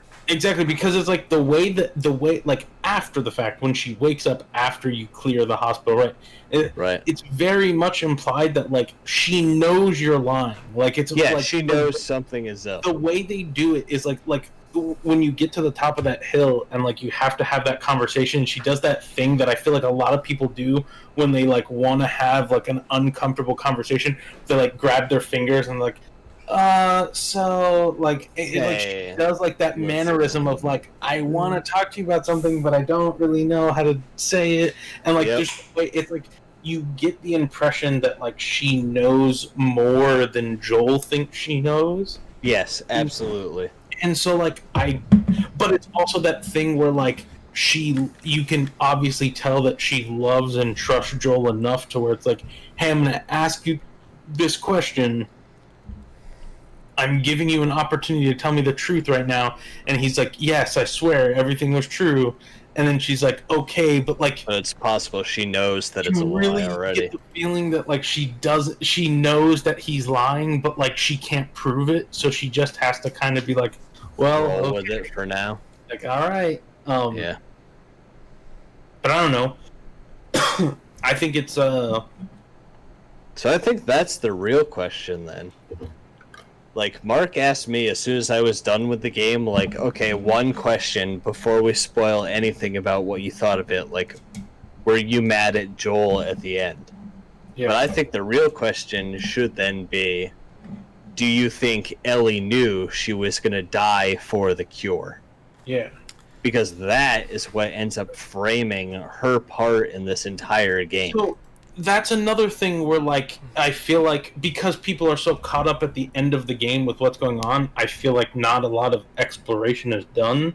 But like, you can find a lot of stuff, and there's like voice recordings of Marlene where she says that like she didn't know that they would have to kill Ellie for this to work. That like it's Ooh. something that like she found out after the fact. So like it boils down to like, do you think that at some point Ellie was conscious and had a conversation with them before she went into surgery while Joel was knocked out? Right. Right. Like, I feel Man, like it could go any That would be- direction too. Yeah, that would be the opportunity then, right? because like Marlene didn't know until she Yeah. relocated. like because there's one, I don't remember exactly what it says because I'm just going off my memory, but it's like there's one voice recording where like I remember it, like her saying like she was like unsure whether or not they should do it because it's like she's so close to Ellie and she's so attached and she didn't know it was gonna kill her, and like, you know, she almost feels like a mother to her and she's been watching, and so like she's like unsure, but then like also like this means we save the world, and like how do you Right. value that? Like there's a recording that specifically addresses that where like it Yeah, makes- she does say at the end with her confrontation to Joel, Yeah. like, she didn't want to do this either. Like, she didn't Yeah. want it to be this way, but she's the one. Like, Right. there's no way to change that. Joel if it says could be find- anybody else, Right. Joel says Which I- find somebody else, and yeah, there is Marlene's nobody. like there is nobody else. yeah. This is it. And I think that same recording is the one that like confirms that like the only reason she's even like debating whether or not to do it for her is the fact that they're like 100% sure that like Ellie is the cure. Like them killing Ellie will save humanity. Right, but even Right. the other thing too is that Marlene was friends with Ellie's mom. Ellie's Right, mom. she has more of a reason to care about Ellie than Joel does. Exactly. Right. Joel's just being selfish. That's just, Yeah. there really This is no brings other it way back to around him being the huge anti-hero.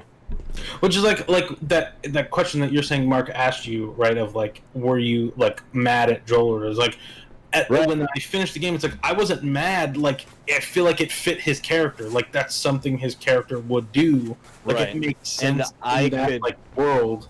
Yeah, I could absolutely see being mad at Joel if you, like, heard of this entire thing. Like, oh, the world goes under and there's a cure and it lives in one girl, but this dude who isn't even her dad got attached to her and Oh, yeah. prevented the world from getting a cure. You'd be like, dude, fuck this guy. Fuck this girl. Like, what the fuck, man? We have a cure and you guys are just being dicks about it? But playing it and being it from Right. the inside, you're like, dude, there's no way I'm gonna let them take my fucking kid and fucking chop her head off to try and Like- figure out how to stop this thing. I had no problem shooting those doctors at the. Yeah. That's the I thing. was no on Me too. hesitation, dude. Me too. And that further instills the fact that they made it so they made it transcend over to the sticks so well, right? Yes. We all three of us admit that Joel is kind of the bad guy for doing that when it comes to humanity, but you know, they're that bond. Like you need a reason to survive, and she's his reason to survive. So can you really blame him? Like because Tess calls them out in the beginning of the game. She's like, "Look, we're shitty people, Joel." Right? That's like a classic True line story. from Annie Kershing, I think her name is. Can we just talk real quick about the acting in the game? It's phenomenal. It's on Phenomenal. par with- I think it's one of the Ridiculous. best pieces of entertainment in any medium. It really, Yeah. it's really Absolutely. And after this, and hearing that, what is it, HBO wants to pick it up as a series, like, oh my god, gonna dude, do you really could do well. this amazing. Like I said, I feel like I compare them because they're so similar to me as far as like bars go. But I feel like this was like the bar for like how like good like acting can be in a video game Mm-hmm. until like God of War. I think God of War like beats it for me, but like The acting part of it. yeah, like the acting, like the pure like hey, like I could compare Last of Us to like a movie, and it's on the same level, like acting wise, right? Like, Yeah, I would say like the and I think it has to do with like the way that they do, like, right, like obviously like Naughty Dog from the documentary, you see like they motion capture everything, and it's like it really is like the performance. like Joel is Troy Baker acting, Yeah, right? Like they capture the audio while they capture the mocap. yeah, and like they talk about like like things that have to go to get into scene and stuff. It's very much like, I don't know, I feel like it's very on par with like movie quality, like it's not like your typical like video game where you get like where you watch the camera, the way the camera like, moves. Macho Guy 1 that's like, yeah, let's go, like it's like every character in that game, from like small characters like Bill, right, who like doesn't have, like, when you look at like grand scheme of things, doesn't have like a huge role in the game. He just acted very well. Sure. Yeah, and I feel like that's across like all the characters. He was in what was he in? The Walking Dead, that guy, or what show was he in? He was in some West World or something, like, I don't know. He was on something. I have no idea. But yeah, everybody was just like a slam dunk. Yeah. The kid who plays Sam, they should have given him more dialogue because he's great. Yeah. Okay, so that's like I feel like we could talk about this game forever. Yeah, no, one of the things that like I feel like we haven't brought up that I think is like very important to this game and why it made it so special, especially at the time, and I think why it stands like in high regard still, is like the environmental storytelling. Like I feel like the environment is a character in that game. Yeah, like not only like the notes that you find and the voice recordings and stuff, but like the characters will interact with things. Like if you take time to explore, like specifically, I think it's in Pittsburgh, because you have Sam with you, right? It's Ellie and Sam, and they're together, and like they see like a swing set at one point in like a backyard of a house. Like if you're exploring, they'll go to the backyard of the house, they see a swing set, and like they have a conversation about the swing set where they're like, what is this thing? Like, how does it work? Like, well, this is so weird. Like, people use this? I don't understand. Like, and it's like... Yeah, mine that I ran into was the ice cream truck. Like, oh, what is this? Oh, it's an ice cream truck. You put ice cream in a truck? Like, why would you do that? Like, what? Yeah. Or like in Bill's Town, you can go into the record shop, and Ellie like doesn't understand the concept of like music, and like people listen to this on what? Like, I don't get it. Like, it's just like that type of stuff. I feel like wasn't a thing before. Like when you go back to like the PlayStation 3, you didn't have that, where it's like you can completely miss that. It's not a scripted thing. It's just like, hey, like if you explore enough, this character will react to not something that you clicked on, not something that you like interacted with, but just like they see something and start talking about it.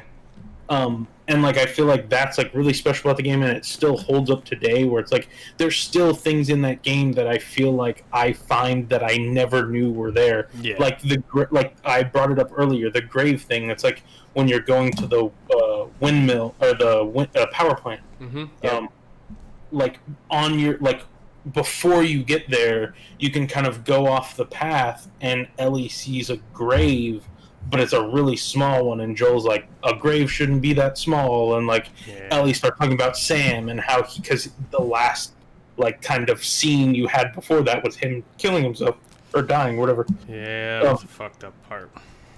and like she has a conversation about that, and that's a completely missable. It's just like if you go over to this grave and explore it, like they'll have a conversation about it. Yeah, there's a bunch of missable optional conversations in that game. It's Yeah. a trophy that you can pop.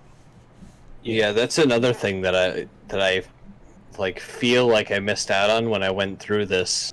Like just going through the first time, I pushed like I wanted to see where the game was going, so I stayed mostly the main path. Mm-hmm. But like the few items that I did pick up and actually like opened up the pack to read, Yeah. like some of that stuff was just like, you know, really fucking pulls at your fucking heartstring. Like, oh yeah, you know, just gonna go here over to this place. Love Dad. Like, hope everything's good. And The then one with like, the dad and the dog. Oh my yeah. gosh, that killed me. Like the son is like, yeah, Dad took the dog out today. We drove to the woods and like let him go. Like Dad said it was for the bed. Like it's just like it's so like I don't know. yeah, and there's so many of those things all over the place that you can find. Yeah. Yeah, it's One of my favorite ones is like because at the time, like I said, like I played this game like in between my first year of college and my second year of college. mm-hmm. So I was living in dorms at the time, right? Like, and also this is too like stereotypical. Like, Florida had this dude who like fucking like Florida pops man. right? Like, yeah, like he was on Flocka. It's a popular drug that went around in Florida for a while, where basically you can't feel anything. And there was this guy that went around on news where like he was naked on a bridge eating somebody's face off. That's Police showed up and were like, "Hey, like, what are you doing?" And then he was like, not responding. And then he started charging him, and they were like shooting him with bullets, and he wasn't reacting. And everybody made the joke. They're like, "Florida has zombies." Yeah. Right? And it was like right around that I time. remember that. That happened. I was living in a college Florida dorm. has and, like, zombies. Yeah, dude, it's this thing. What I a still great band name. People bring it up, but like when you get to the college section and you go into the dorms, there's like notes that you can find from like this one guy who's like, "Hey, like shit's going crazy. I don't know what to do. I think I saw Sarah outside like eating somebody. Like, what's going on?" And like it just like that like resonated with me so much because I like put myself in that position. Like, what if like a zombie apocalypse broke out when I was at college? Like, how would I handle this? What would I do? And I don't know. It's just like Dig so in, good man. that Get a like, fork. such a, like side part of the story that you can completely miss. It's just a note that you pick up, but like it hit so like directly with me, like specifically at the time. Where it's like, man, like this is crazy. Like, what would I do? And you know, like I don't know, stuff like that in this game. I feel like is just really like well done. That is so hilarious to me. That proves how much of a delinquent I am because I wandered through that college campus area and looked at my wife and went, "You want me to believe this is a college campus? I haven't stumbled across one bong in this whole fucking place." Yeah. College campus, my ass. Like at the end of the semester, that is what the dorms look like, though. Like no apocalypse decided, just like bed frames flipped up Just everywhere, shit everywhere. there's half ripped, like Yeah. books on the floor. You gotta imagine that anybody who was bailing out of there was taking their paraphernalia with them. Yeah, I guess. If this is the end of the world, I'm going down swinging. Yeah. Does anybody have a favorite part in the game? Like, I don't know, it could be gameplay, story, environment, but something that just like is your favorite. Hmm. You know, one of the favorite sequences that I had was also the only place that I ran into a glitch that got me stuck and crashed my game. Oh shit. Yeah, which was after you find Henry and Sam and you come down through the town to go take out the sniper, and then you get the sniper and they're being chased by the big armed vehicle that's been Yes. haunting everyone. Yes. So playing through that section, they came about halfway down, and then apparently they're supposed to start throwing Molotovs to the point where you can like snipe the guy throwing them, and then he drops it inside, and the thing crashes or whatever. Mm-hmm. In my game, when I played, I like something. Oh, you know what it was? I think that happened is you're supposed to snipe all the dudes, but the three of them also provide fire. So I think that I had hit a dude and not killed him, and then their providing fire killed him. and I think it didn't register that he was dead because they killed him instead of me or something weird. So the truck just sat there firing on them and never progressed, and they never moved. That's it. So I sat there with a sniper, like shooting at an armored truck, not doing anything for like 2-3 minutes, and then finally the game was just like, an error happened. We don't know. Did it really say something? Did it give you a message? Yeah, I got a black screen with an error has occurred, and then it closed the software. Oh, and I had to reload it. the error message and was from the PlayStation. Right. I see. So I don't know if it just like couldn't read where to go next, or it just lost itself. But yeah, but that section in there, like the, anytime that you had one of the split, like Ellie's gonna cover you, or like you're gonna cover them, like that split mechanic of the two of them working together, or like all the puzzles that you had where it was like, okay, I can't reach this, but I can boost you, and you can get this thing and do the like everywhere that you got Classic the teamwork video with game them. stuff. Yeah, but everywhere you got the teamwork with them, and then everywhere that it would try and take the ideas that you worked with and change it just a little bit to fuck with you. Yeah, where you So have like, to like. the end where you go up the ladder, and you finally make it to the ladder, and then that ladder like breaks off the wall. So now you're holding a ladder, and you can't put it back on this wall. You have to go find where else it fits. Mm-hmm. So I really like the way that they did The that. first example of that is when you've already climbed a ladder and you've already placed a board somewhere, but what you haven't done is use the board to get somewhere and then picked it up on the other side and placed it somewhere after you climb the ladder, and then pull it up, and then you have to use it again, because like if you don't automatically do that, you get up there and you're like, fuck, I gotta go back down there for this thing.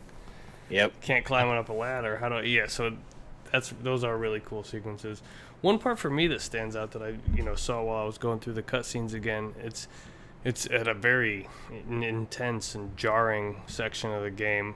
It's when David has actually captured Ellie, and he's got her in the cage, and he's trying to earn her trust, and he gives her some food. Pieces. Yeah, tiny pieces.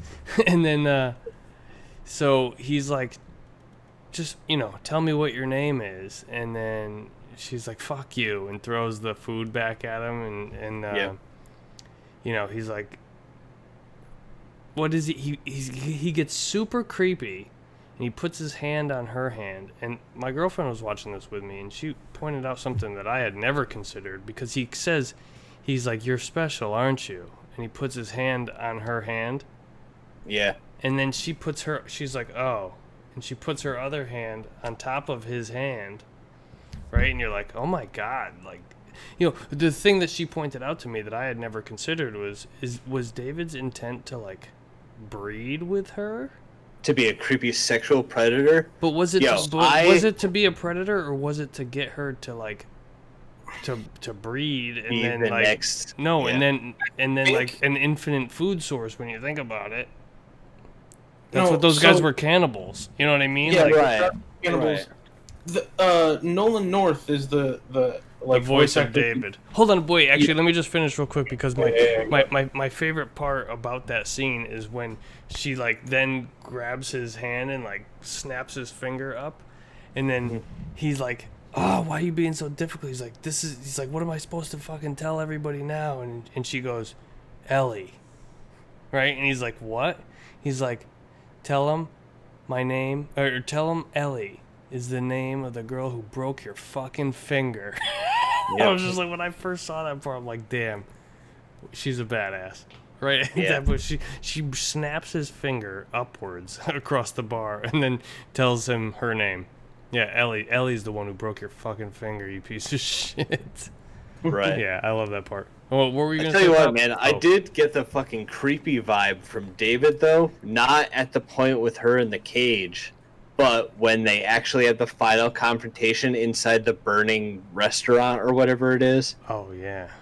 There, when Joel comes in, and she had taken care of it herself anyway, and jumped on him with that big-ass machete or whatever, and fucking taken him to goddamn town. But, like, out of all the people that they had to kill to get to where they were to begin with, like that one was especially brutal. Yeah. And not like it was just like someone is going to kill me again and you were extra creepy about it, like maybe you might eat me after I'm dead, but like there was definitely something like another level of violation that was coming across, Yeah, other than like I 'cause want to Joel's fuck like, you up. Yeah, Joel's like, "Are you okay?" And she utters in He the he was gonna- verge of he was tears. Yeah, gonna- he tried to, and then Yeah. he's just like, "Oh my god!" You know, like And he's then just what? like. So I think it's implied. They don't Yeah, say yeah, it, but there's it's implied that something he was else. gonna. I mean, he And did. that creepy voice like this doesn't help either. That's Ken what I was Kniff. gonna bring up though, was like the fact that like as when I was playing it, like I thought it was creepy, but I was like I never got the like I feel like they're not completely direct with it. They're like, hey, he's And kind that's, of I think, what makes it so scary is because you Yeah. don't know if that's his intent or if he's like just trying to and not saying a word. exactly. But one of the things I thought was interesting was like Nolan North. I don't remember where this has it's been so long, but like after the game came out, I remember I just went on this binge of like I need everything Last of Us. Mm-hmm. So I was watching like all these interviews and stuff, and he was talking about how he got into the character, and he specifically says like he's like, well, when he tries to, and like it's like oh like that's exactly like he like admits that like yes like when I was getting into this character like this is what my thoughts were like Mhm. this is what the character was thinking. Creepy shit. And like he also but he's like, but David's really not a bad guy. He was justifying it as like Ellie couldn't get infected, so he was thinking that like she was the answer for like population. And like he Oh. goes into like how like that's kind of where his thought process was for the character was that like well she can't get infected, so like we can just make her into like a baby machine. Like and like that's where like you know that's like what the character was supposedly thinking. Yeah, But even the though character that- was a psychopath. Jump into the game. Like I thought that was super interesting to like hear from like the guy who's voice acting this guy of like Mhm, yeah mhm. this is like what I was told the character is about. It really seems like a bad plan anyway, like as a like Yeah. food source. Like it takes you 9 months to grow Yeah, maybe basically not as like a two food baked source. potatoes. I think it and, is. like I think it's what Pop and Nolan North are both saying. repopulation. Yeah, but from a weird fascist kind of viewpoint. Yeah. Dude, I'm the leader of the clan and you all follow well, me. yeah, because if in that scene in the burning building, if you look on the wall, there's a thing hanging from the wall. It says he will answer. Like if you're in need, he will provide. And I think they're talking about David. I think it's like some cultish kind of group Right. that they've got going on over there. Yeah. I will say like we're all very hungry. I was like trying to think of like because I was like I said, And like winter is my children. favorite like section of the game as far as gameplay, but like for a favorite moment, I actually think like the DLC when Ellie they're in the arcade and Oh, Ellie yeah. like you can go up to that like machine that's like it doesn't work, and then But you have to pretend to play. yeah like Yeah, Ellie you have to build the fighting combos. good job of like the health bar slowly pops up and like all this and I don't know like that part is just I really like the DLC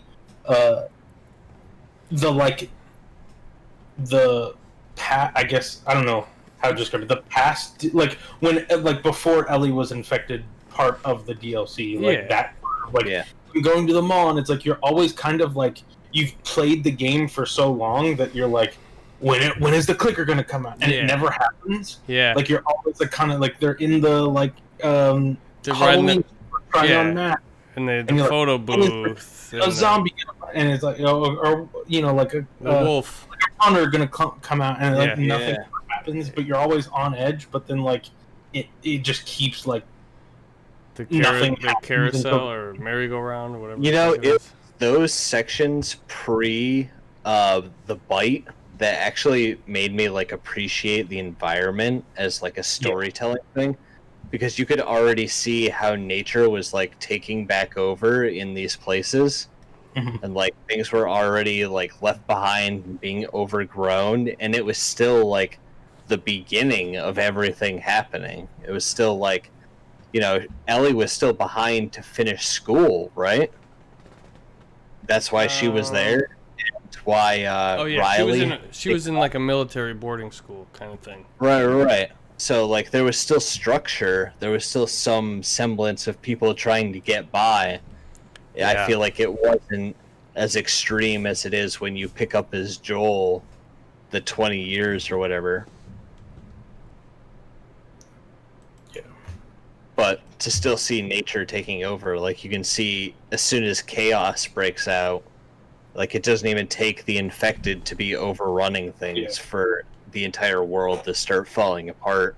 I like that in the documentary they talked about how like in New York they have to like drain the like subways every like morning or something. Mm-hmm. Or like that's just like how they have to do it now. It's like it's already trying to take over. But like and then also like it is this weird like thing where like with the virus shit going on and all this stuff and people being out less, you kind of see that happening where it's like, hey, downtown San Antonio, the Riverwalk, like there's dolphins in the water. That hasn't happened in 50 years. Yeah. I wonder why. Like people aren't allowed out. Like Yeah. I don't know, it's just like super like interesting to see like Any day now, man. I'm just waiting for those giraffes to come grazing through my backyard. yeah. One thing I would like to ask both of you before like we end this conversation is like, so obviously like I think all of us enjoyed the game. What is one thing you didn't like about the game that you hope maybe they address in the sequel? I have a very easy answer, so I'll go now, or I'll let you go, Mike. Whatever you want. Oh no, I gotta think about this one. Oh, I don't. When playing with an NPC accomplice, Mhm. if they don't get the fuck out of my way when I'm trying to walk, and they block Yeah. my path, and I can't I don't care if I just make me walk through them, but make them get the fuck out of my way somehow. Like it's so frustrating because it's this grounded, very gripping story, and it's like I really like Ellie as an observer, but You're right. as a active participant, I'm like, get the fuck out of my way when I'm trying to go over here. Times where I would walk into a room to look for supplies and stuff and see, okay, there's nothing useful in here, and go to turn around and she's right in the doorway. Yeah. And I have to bump into her and she has a whole stumble animation, Yeah. oh, you ran into me. And that's all fine yeah. when you're exploring, but when it happens and you're trying to actually do something, combat. get away or it's just and they made the right choice when designing the game to make it so that enemies can't see your AI companions, because if that could happen, It runs everywhere. So many times. Tess, whenever Tess would start shooting, I'd be like, yo. At the beginning of the game, why are you firing your gun right now? Will you just calm the hell down? Nobody saw anybody, and you're just guns blazing all of a sudden, oh, here they come. Yep. So yeah, I guess make the AI smarter would be what I hope that is because they already said they're adding a jump button. The animations and the graphics are all going to be better, and the fighting's probably going to be better. So I would change all that shit too, but I'm just saying to make the collision in the AI. They said AI is going to be super smart in this game. Yeah. Makes me wish that We don't even know if we're gonna have a companion, right? I feel like it's going to be one of those things where you'll do a section of the game and you will have a companion, but it's not going to be the whole time. What's the girl, what's the girl in the trailer? Dina, yes. Yeah. So I feel like she's gonna be a companion. I feel like that. Yeah, I think they did show video. The guy who's who's the guy? He's an Asian guy who's wearing a hat. Showed him off in the trailer, but I don't remember. Yeah, I think that's gonna maybe be your companion here and there. It's just the vibe that I got from looking at it. I feel like there's gonna be sections where you're gonna need to boost somebody, or somebody's gonna need to boost you. And Dude, Joel needs to learn how to fucking do a pull-up, dude. Holy shit. There's some ledges that he needs help up on, and I'm like, dude, yeah. you just jumped a little bit. Just a little bit. Yeah. If Mike doesn't have an answer yet, I'll go with one thing that I hope they address. Yeah, what else did you find? Where it's like I said, it goes back to like the pacing of the game, or maybe not to the pacing, but it's just like it's very like after you've played it the first time, like when you go back in and play again, it's very, very obvious where it's like, hey, this section of the game you're supposed to explore. There's no enemies. Don't worry about it. You have to find the ladder to get up on this ledge, Yeah. right? And that's like that section of the game. And then you advance, and then it's like, oh, hey, did you hear that? That was a clicker. This section of the game is just going to be clickers and runners and whatever. Like, that's what you have to worry about. There's no puzzles to solve. There's no human enemies you have to worry about. It's just, the infected. Oh, you saw a person walking? This section is only people. You don't have to worry about anything else. Just kill everybody or sneak past them, and you're good to go. But sometimes very, can't like, those blocked infected and people sections also be taken as like another type of puzzle to do though? Because I know, like, right at the very end of the game, you're in those tunnels with those two huge armored, bloated dudes. Yeah. And, like, a bunch of clickers and stuff. And, like, one-shotting clickers, if you have enough, shivs and everything, is no problem. So that wasn't bad. But, like, at that point, I didn't have a lot of supplies left. Exactly. That's the name So of the I'm game. like, okay, what do I do? So I, like, ended up puzzling my way through that entire last section by throwing bricks and just working my way around people because I just didn't have anything else to go with. I guess like my thing is like I agree, but like to that point, that last section, what is your objective? Like your objective is just get past the enemies, right? Like there's nothing else you're doing in that section. It's like if you want to sneak around them or you want to fight them, it doesn't matter how you do it. Your goal is to get like around them. That's like the end goal. Right. Where I would like to see more of like, hey, like we have to get up on that ledge, but we need that ladder over there. But also in between the ledge and the ladder are humans or infected or like there's like more than one thing to do at a time because the game is very like sectioned off into like you either only are doing a puzzle, you're only trying to get, you're only dealing with infected or you're only dealing with people, and it's like the goal is always like very clear cut. It's like get from point A to point B. You either have nothing to deal with, infected to deal with, or human to deal with, and it's like there's never like a mix of any of those.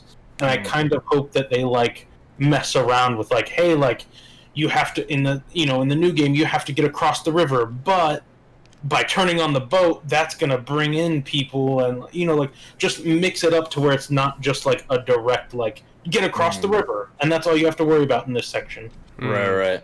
Like the Left 4 Dead. You ever play Left 4 Dead games? Yeah. Like, you get to a section in that, like, okay, you have to start the generator to open this gate, but when you do, it's going to make a huge noise, and you have to fight off a horde of zombies. Yeah. Like, okay, do this thing, it makes a noise and draws attention, and now you have people to deal with. And maybe there's Like strategy around it, like, kind of hey, thing. like, I can make this noise here, draw people over in this direction, and then go do the puzzle, and then draw people, like, I don't know, I just feel like they don't really mess around with it. It's very, like, one or the other in the original, and so I hope that in the sequel there's more of, like, a mix of, like, you're trying to do something, but there's things in your way that you have to deal with while trying to do that thing. Right. Do you feel like that might have been something to do with when it came out? Because I feel like if you go back, like, PS2 and before, I feel like a lot of those games, like, especially the more retro you start looking at games, people will look at it and be like, okay, it was difficult. Like, they made hard games because it was like, your game could only be this big, so if it wasn't challenging, then once you were done with it in an hour, it was over, and that was it. Yeah. So then, like, as games developed, you get things like tutorials put into them and everything, they get a little easier. I feel like by the time you hit the 360, at least in my experience, by the time I got a 360, every game you sat down with, like, anyone could get through. There was a tutorial that told you how to get through the beginning. The games usually helped you get along on a path or whatever, or help you figure out what your goal was. You get to the end, and that's the thing, right? Yeah. So the PS3 360 era, where The Last of Us initially comes from, like, I feel like this is one of those games that it's not super open. There is shit to find, but it's a generally linear game. It tells you how to play. It gives you the tutorials and everything in the beginning. So there isn't like a huge learning curve, like where I feel like as soon as you jump to the PS4, Xbox One, then we started getting things like the Souls games and stuff. Like I know we started like PS3, the end of PS3, I want to say. But I feel like then people started getting into these harder games where it was like, okay, we'll show you how to play, but we're gonna fucking kick your ass doing it. Yeah. And it started this like, okay, maybe gamers take more challenge again. Like maybe we made it too easy for a while. So maybe this was the fact that it came out in that kind of period where we're trying to get everybody into games. Yeah. We're also talking about the time that the Move and the Kinect were popular. Yeah. So Well, the Kinect was popular. I think you got it to like the like escort mission type games were extremely popular back then. Like BioShock Infinite came out the same year as Last of Us. Yeah. Like those type of games were really like popular at the time, and I think The Last of Us took a very unique take on it, where like Ellie feels much more like a character that like does things than like the girl from BioShock Infinite, where she's just there and she's like, "Oh, you need health here," and she like throws a health back at you. But other than that, she kind of stands there and doesn't do anything. Like I definitely think that it is a product of its time. Like it, as much as I love the Uncharted games, like this does have a lot of like the bad Uncharted tendencies, in my opinion, where it's like I don't think like you don't need boss fights in games, right? Like that's not a thing that you need. Like we don't have to have boss fights in games. Back then on the PS3 and Xbox 360, it was like, yes, every game has to have a boss fight. So David is a boss fight, and it's like, right. Like I don't know, it just takes it kind of out of the. I don't know. It's more of another puzzle, that fight. But it's also like it like to it's me. Not like a health bar pops up. You just got to get through a certain amount of sequences. It's very much like you have to do this thing 3 times to beat this character. Yeah, but they're doing. You are stuck in an inner arena. But it's their way of telling the story on the sticks. Right. Yeah, but every other character in the game, it's like I shoot him in the face and he's dead. Yeah. But this character I have to take out in this very specific way that you want me to do, and I have to do it 3 times in order to. Dude, that guy takes a lot of stabs before he even goes down a little. Very boss fighty, which is like an Uncharted thing. Like the end of Uncharted 4. Like, not to spoil Uncharted 4, but the end of Uncharted 4 is like maybe like the worst ending of a game. Yeah, in my opinion, because it's a boss fight. It's like. But not to mention, like, Uncharted 4, the spectacle of it was the best we had seen so far, and that boss fight at the end of it was the worst boss fight in the entire series. I agree, because it's like at that time, when Uncharted 4 came out, like boss fights were like there is no boss fights. They were on their way out, yeah. Yeah, like it's like that was like a thing of like the past that they like brought in. Like I agree with you. Like Uncharted 4 is the best Uncharted game. That boss fight is the worst boss fight in all Uncharted games. Yeah, I would say Lost Legacy's boss fight is better. Yeah. You would say like the best one is probably. I would say we're talking about Uncharted, but the best one was 3. And then 2 was super annoying. Yeah. Number 1 was probably second place. And then Lost Legacy, and then 4. You know what I mean? Yeah. Number 2 is good, but it's hard. I think number 2, the boss is too hard. Like, it's still obviously beatable, but it's the hardest one. But yeah, I don't know. My point is, like, I definitely think, like, going back and playing The Last of Us now and comparing it to, like if we're going to, like, I think it definitely has aged. Like, it is, like, not the way it looks or the way it's acted, like, the production, the storytelling, all of that was so far above the bar at the time that I think it still holds up in all of those categories. But like gameplay, it is a PS3 game. Like Yeah, for sure. there's like so much, like there's been so many games that have come out since then that are like way better in what that is trying to do, that it's just like, yeah, it's a PS3 game with extremely high acting quality, you know, like the way it looks, storytelling, all of that stuff. So I think it holds up still, but like gameplay wise, it's like, yes, like the fact that Ellie can't swim is like insane. Like it's just like we can't have the AI swim at the same time as the main character, so it's like too much for the PS3 to handle, so we just can't do it. Like, I don't know, but who taught her to swim? It works. how about like, the year that Joel is with her? There's a 15-minute session where they can just like, ooh, kick your fucking feet, like kick your know, fucking like- feet. Kick, Well, bitch, kick. She can swim in the second one. It's confirmed. Spoilers for the second one. yeah, like I get it, like It it's works from PS a gameplay perspective, but it is kind of like shoehorned in a But little those bit. parts are terrible gameplay parts. Yeah. It's like get a pallet, drag her across, like Yeah, you're Yeah, right. it was super annoying. yeah. I mean, One But, of my, like, to one of me, my favorite that's a games of all time. PlayStation 3 like limitation. Hmm right. Okay. That feel shit like came it- out at but- the end. It was like push the PS3 to the maximum. Also, Yeah. Yeah, Which which is is, why- what I loved watching the documentary the whole time. They're like, "Oh, let's go talk to a programmer." He's like, "Memory, memory, memory, memory, memory." yeah, they're like, "Oh, let's oh, go when talk to somebody working on environments." Well, we really want to put some leaves over, but memory, memory, Yeah. memory, memory, yeah, memory. Like, he's like pointing at the screen. He's like, you see what's happening here? He's like, when I see this, I usually have to go and yell at somebody and be like, well, what the hell are you doing? Why Yeah. are you doing this? why is this like this? Mhm. I like how he's like, oh yeah, we try to maintain a steady 30 frames per second. And he's like, somebody's kindly put the 60 frames per second mark. He's like, Yeah, we're not gonna we're hit not that." gonna hit that. Which they do in Yeah. remastered, which is cool. I love it too. Every time they go back to that guy, he's like, "Okay, so here we're working on AI paths, and where you see the red lines, that basically just means that the AI can't walk there because something's going wrong, and that actually means I have a lot of work to do." He's like, yeah, So, it's a bug and I have to fix it. I have to fix it. So We're getting low on time, kinda, if we're gonna Word. maintain our thing. So I don't know. Anything to wrap up your thoughts on The Last of Us? Anybody? yeah, final I'm like impressions. fucking exhausted, by the way. I don't know if you guys could tell. Yeah. Just a little bit. Yeah. So, final impressions overall, playing this game for the very first time 7 years after it came out, is that this game still holds up. It's really fucking good. Like, as good as everybody says that it is. The Yeah. story is moving. It's an intimate thing, really about two people right off the bat. Yes.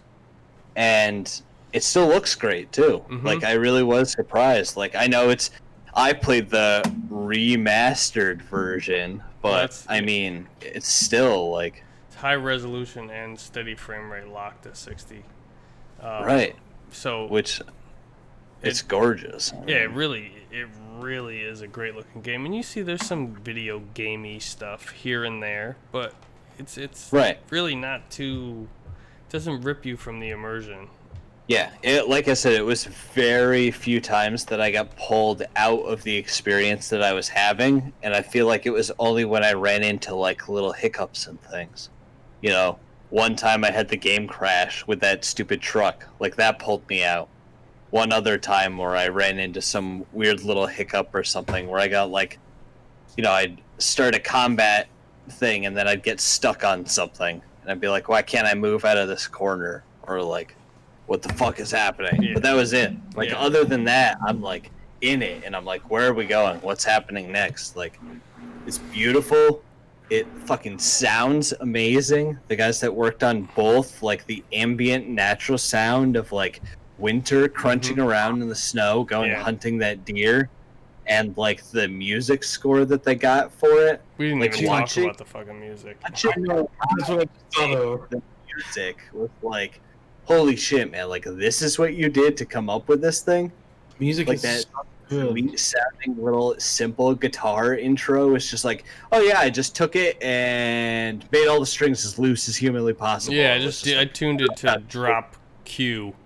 yeah, exactly. It's a very unique sound. Like I feel like it like I haven't heard anything like it since. I didn't hear anything like it before. Like it's very like that Yeah. sound is so much like Did you that guys world. did you guys watch Making a Murderer on Netflix? Yeah. No. You did watch it, Pop? Yeah. The whole thing? Both seasons? I watched season 1. I didn't watch season 2. Gustavo Santaolalla does the music for that entire series, Oh, nice. and you can tell as soon as you Dude, listen does to it. good work. Oh man. my god, it's so good. It fits. And then fucking he's beautifully. like a very fun, like personable guy. Like a lot of times I feel like the music in the video games is made by some guy who you never see his face, you know? Yeah. This guy's like gets out in front of the camera, does a really good. He's like a rock star. He plays the music at the live events that they've done. It's cool. Hell yeah. Nice. Yeah, I think if I'm just gonna tie a neat little bow on The Last of Us, it's almost like one of those. It's one of those games that's gonna be talked about, you know, for as long as people talk about video games. It's gonna always be in the, you know, best games of all time conversation. I do think it holds up really well. Like when you're talking about has this game aged well? Like you look at Uncharted 1 and it's like, yeah, Good. you know, it's still, Yeah. you know, it was Naughty Dog's first PS3 game, and you look at what their final PS3 game was. Technically, Left Behind. We just counted it. Last of Us and Left Behind. They figured it out. It took them Yeah. 4 games, but Uncharted, those games are all good, but Last of Us is something special, and I think everybody who hasn't played it, well, if you're watching this and you haven't played it, then you could still play even after all these spoilers and still really. That's what I was like gonna it. say. It's like playing it 7 years after it came out. Like I've heard everything. I mean, like I said, there were still things that I ran into in the game I hadn't heard of. Mm-hmm. But most of the major story beats, the ending, I knew. The very beginning, I knew. You know, like Tess dying, I knew. You know, there was things that I came across that I already knew were gonna happen. Mm-hmm. But this game, no matter how much I heard about it, was still worth playing, in my opinion. Like Felt to fresh. experience it, to Yeah. have it, to not just hear about what it is, but to experience what it was. Right. It has that like Walking Dead effect. I feel like where it's like I could be like, or like Game of Thrones, like any like popular like media, right? It's like, dude, Glenn dies in The Walking Dead. That's a huge spoiler. But also, you could watch the show, and that huge spoiler doesn't affect your watch at all. Hmm. Like, you're Right. Because you know you what I mean? still It's like experience the journey relationships. about, like getting to those big impactful moments that I feel like mean a lot. And it's like, hey, like I would even say that like struggling through this game, like to me, I can't. After I played it, once I got on the PS4, like I feel like I can't play it in anything other than Grounded, because it's just like I think that's like the superior way to play. Like that's how the game should be played. Yeah. But it's like yeah, like even the parts where it's like, man, this game is fucking hard. Like this section is difficult. I feel like those sections mean so much more when you get to those things that like hit you for Yeah. whatever reason. Like I said, for me, it was, hey, I was in college at the time, and this note that I found in the college dorm Yeah. really struck me. It could be like Mike's a dad, and so like you know the father mentality kicks in. Like there's so many things that I think this like story scopes that will hit with different people. Right on. Mm. So what are you guys going to give it for like a grade? Just kidding. Yeah, I'd have to give it a thumbs up, I guess. On our You know- 3-point scale here. Yeah. No, yeah, obviously. 3 out of 3. So now we have like 2 weeks. just under 2 weeks. Yeah. So are you Get that guys new one. planning on getting this game at launch? Like, Well, I have it It's- mostly paid off, but I haven't been able to get back to GameStop because Corona. Yep. So I hope Yeah. I'll buy it digitally if I can't get my physical copy, and I just know that I will, unfortunately. But that just means I'll get the collector's edition and never take it out of the box. Yeah, I still have to figure out if I want to cancel one of my 2 collector's edition pre-orders.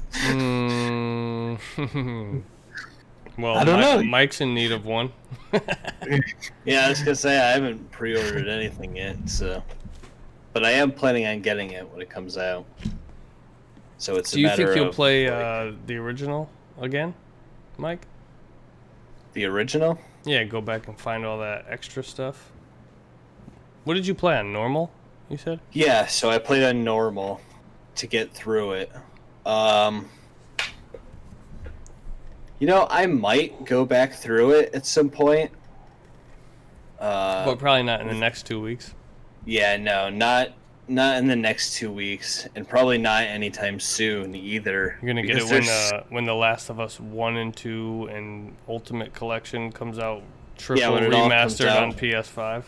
with all the extra bonus shit too that they're gonna announce later. New multiplayer mode, Jack 4. Yeah, exactly. Yeah. Yeah, I mean, I'm interested to see what all the extra stuff is, all the little notes and everything, whether it means that I actually go back through and look for them or just look them up online and try and get more of the, like, ambiance, Yeah. environmental stories that people have left behind and everything. The building. I would say Yeah. at least the notes. Like, the all of the notes are, like, good enough to where, like, if you don't play it, like, I would say look up, like, Yeah, just go look them up. There you go. Yeah. all notes in Last of Us. I don't know Right. how to look that I'm up. sure somebody has got Yeah, it like, done there's already. gotta be, like, someone out there that's put up a video of Right. that stuff. 'Cause those, I mean, that Those stuff side did stories seem are- interesting. yeah. That I And would there's a go lot, back. like, a lot of them are, like, multi-part, so it's like you may have found 3 notes, but there was a total of 5 in the game, so that might not be worth going back and playing through. But, like, those stories are definitely, I think, worth, like, Yeah, it'd be nice to hear Finding- other people's experiences in this world. Yeah, for sure. That's a good reason to go back. You could pick individual chapters too and just go back and play certain spots. Right. What do you think? I You don't guys wanna anything else? No? Yes? no, No? I'm excited about the I'm new- excited for the second one as well. I am excited after playing this one, but at the same time, also worried because of all the hate comments and stuff that you see from people that got it spoiled for them. Like, I'm worried about how far off they could possibly take this thing that many people are upset. But I'm sure that at the same time, it's more of a case of the vocal minority. Like, the people that got it and looked at it are probably not the ones that are, like, super invested. Like, I don't want you to ruin this thing for me. I want to experience this thing. Right. And Like, these other those people aren't the don't people care. that are, like, watching the spoilers and everything and being like, oh, yeah, sure, this sucks because I said so. I'm triggered because Ellie has a girlfriend. Yeah, Shut exactly. up. Like, Okay. Oh, then you haven't played the first game. Yeah, seriously. So like, go. Here's a option. Go fuck yourself. I love that Naughty Dog. Like, I feel like they're intentionally doing that though. Like, they know that pisses people off. So, like, every time they show off the game, they have to throw in that kissing scene. Yeah. Like, Yeah. fuck. Fuck it. All right, man. Let's wrap it up here. We went 15 minutes too late. Now, what are we gonna do? Fucking CEO is gonna be pissed. Dude, fuck that guy. Yeah, fuck that guy. Who is that guy? I never met him. Who owns Twitch? Jeff Bezos. Yeah. Pay up, motherfucker. I own Twitch. Yep. Welcome to my house. Yo, this has been episode number 20, the 20th episode of our podcast. The cast of us. Well, before we end, Yeah. can we agree to at some point in the, like, relative future have a Last of Us 2 talk? Discussion? Oh, I'm sure that when it comes out, fucking, I'm still waiting for your. Well, we're gonna have the talk as soon as. Celeste, so we can talk. Like, I don't want it to be like, oh, it's 6 months down the road, like one of us hasn't beaten the game. Oh, Celeste. Right. Yeah, I'll do it. I'll get through that. But Oh, yeah, yeah. I mean, whatever. I mean, I'm Celeste, down. wait, The Last of Us, I feel like is more. I feel like Mike, you were looking for something new to play. Do you have Horizon? Zero Dawn? No, Yeah. I don't. Oh, No, See, I it's a feel one like I don't have. I want to sell you on Horizon, but the best way I can sell you is it's Skyrim, but better. It's Skyrim and Oh, Breath no. of the Wild is what Yeah. I've heard, and I just played through Breath of the Wild, so I'm like good on that whole open I feel like- world. It's not anything like. It's like an exact opposite of Breath of the Wild. Like, Really? I heard like a ton of people at the time being open like, world, but like the movement in Breath of the Wild is completely opposite than Horizon. And like, right? there's way more enemies and like population in the world than there is Breath of the Wild. There's less of like crafting and I don't know. I think they're very opposite games, but they're both open world RPGs. to answer your Right. question, I think we'll do a Last of Us 2 And the discussion Robot as soon as the three of us beat the game. Yeah, for sure. That's why I think we should all try and play it at launch. Yeah, no, I'm definitely interested. Word. All right, I'm gonna So- put an end to this thing. Episode 20. Thanks for hanging out. If you Yeah. if you watch live, if you're watching this on YouTube, you could check out the previous videos somewhere on this channel. It's Don't Hate the Podcast. You can find me do my own little personal streams at twitch.tv/markmoney. Mike's at Killer Metal Mike with underscores. Pop that baby maker. Go to Warp in Time on YouTube. A Warp in Time. Check out Mike's YouTube channel. Go to OnlyFans.com to check out Pop's photo sets. Got a new setup this month. Ooh, the No. June collection. Summer in Florida. Ooh. Hey, guess what's up? Yeah. Yeah. No. So for this week, Killer Metal Mike and Pop That Baby Maker. I'm Mark Money telling you, don't hate. Don't hate the podcast. No, just don't hate. That's Don't it. hate. Don't hate. Peace.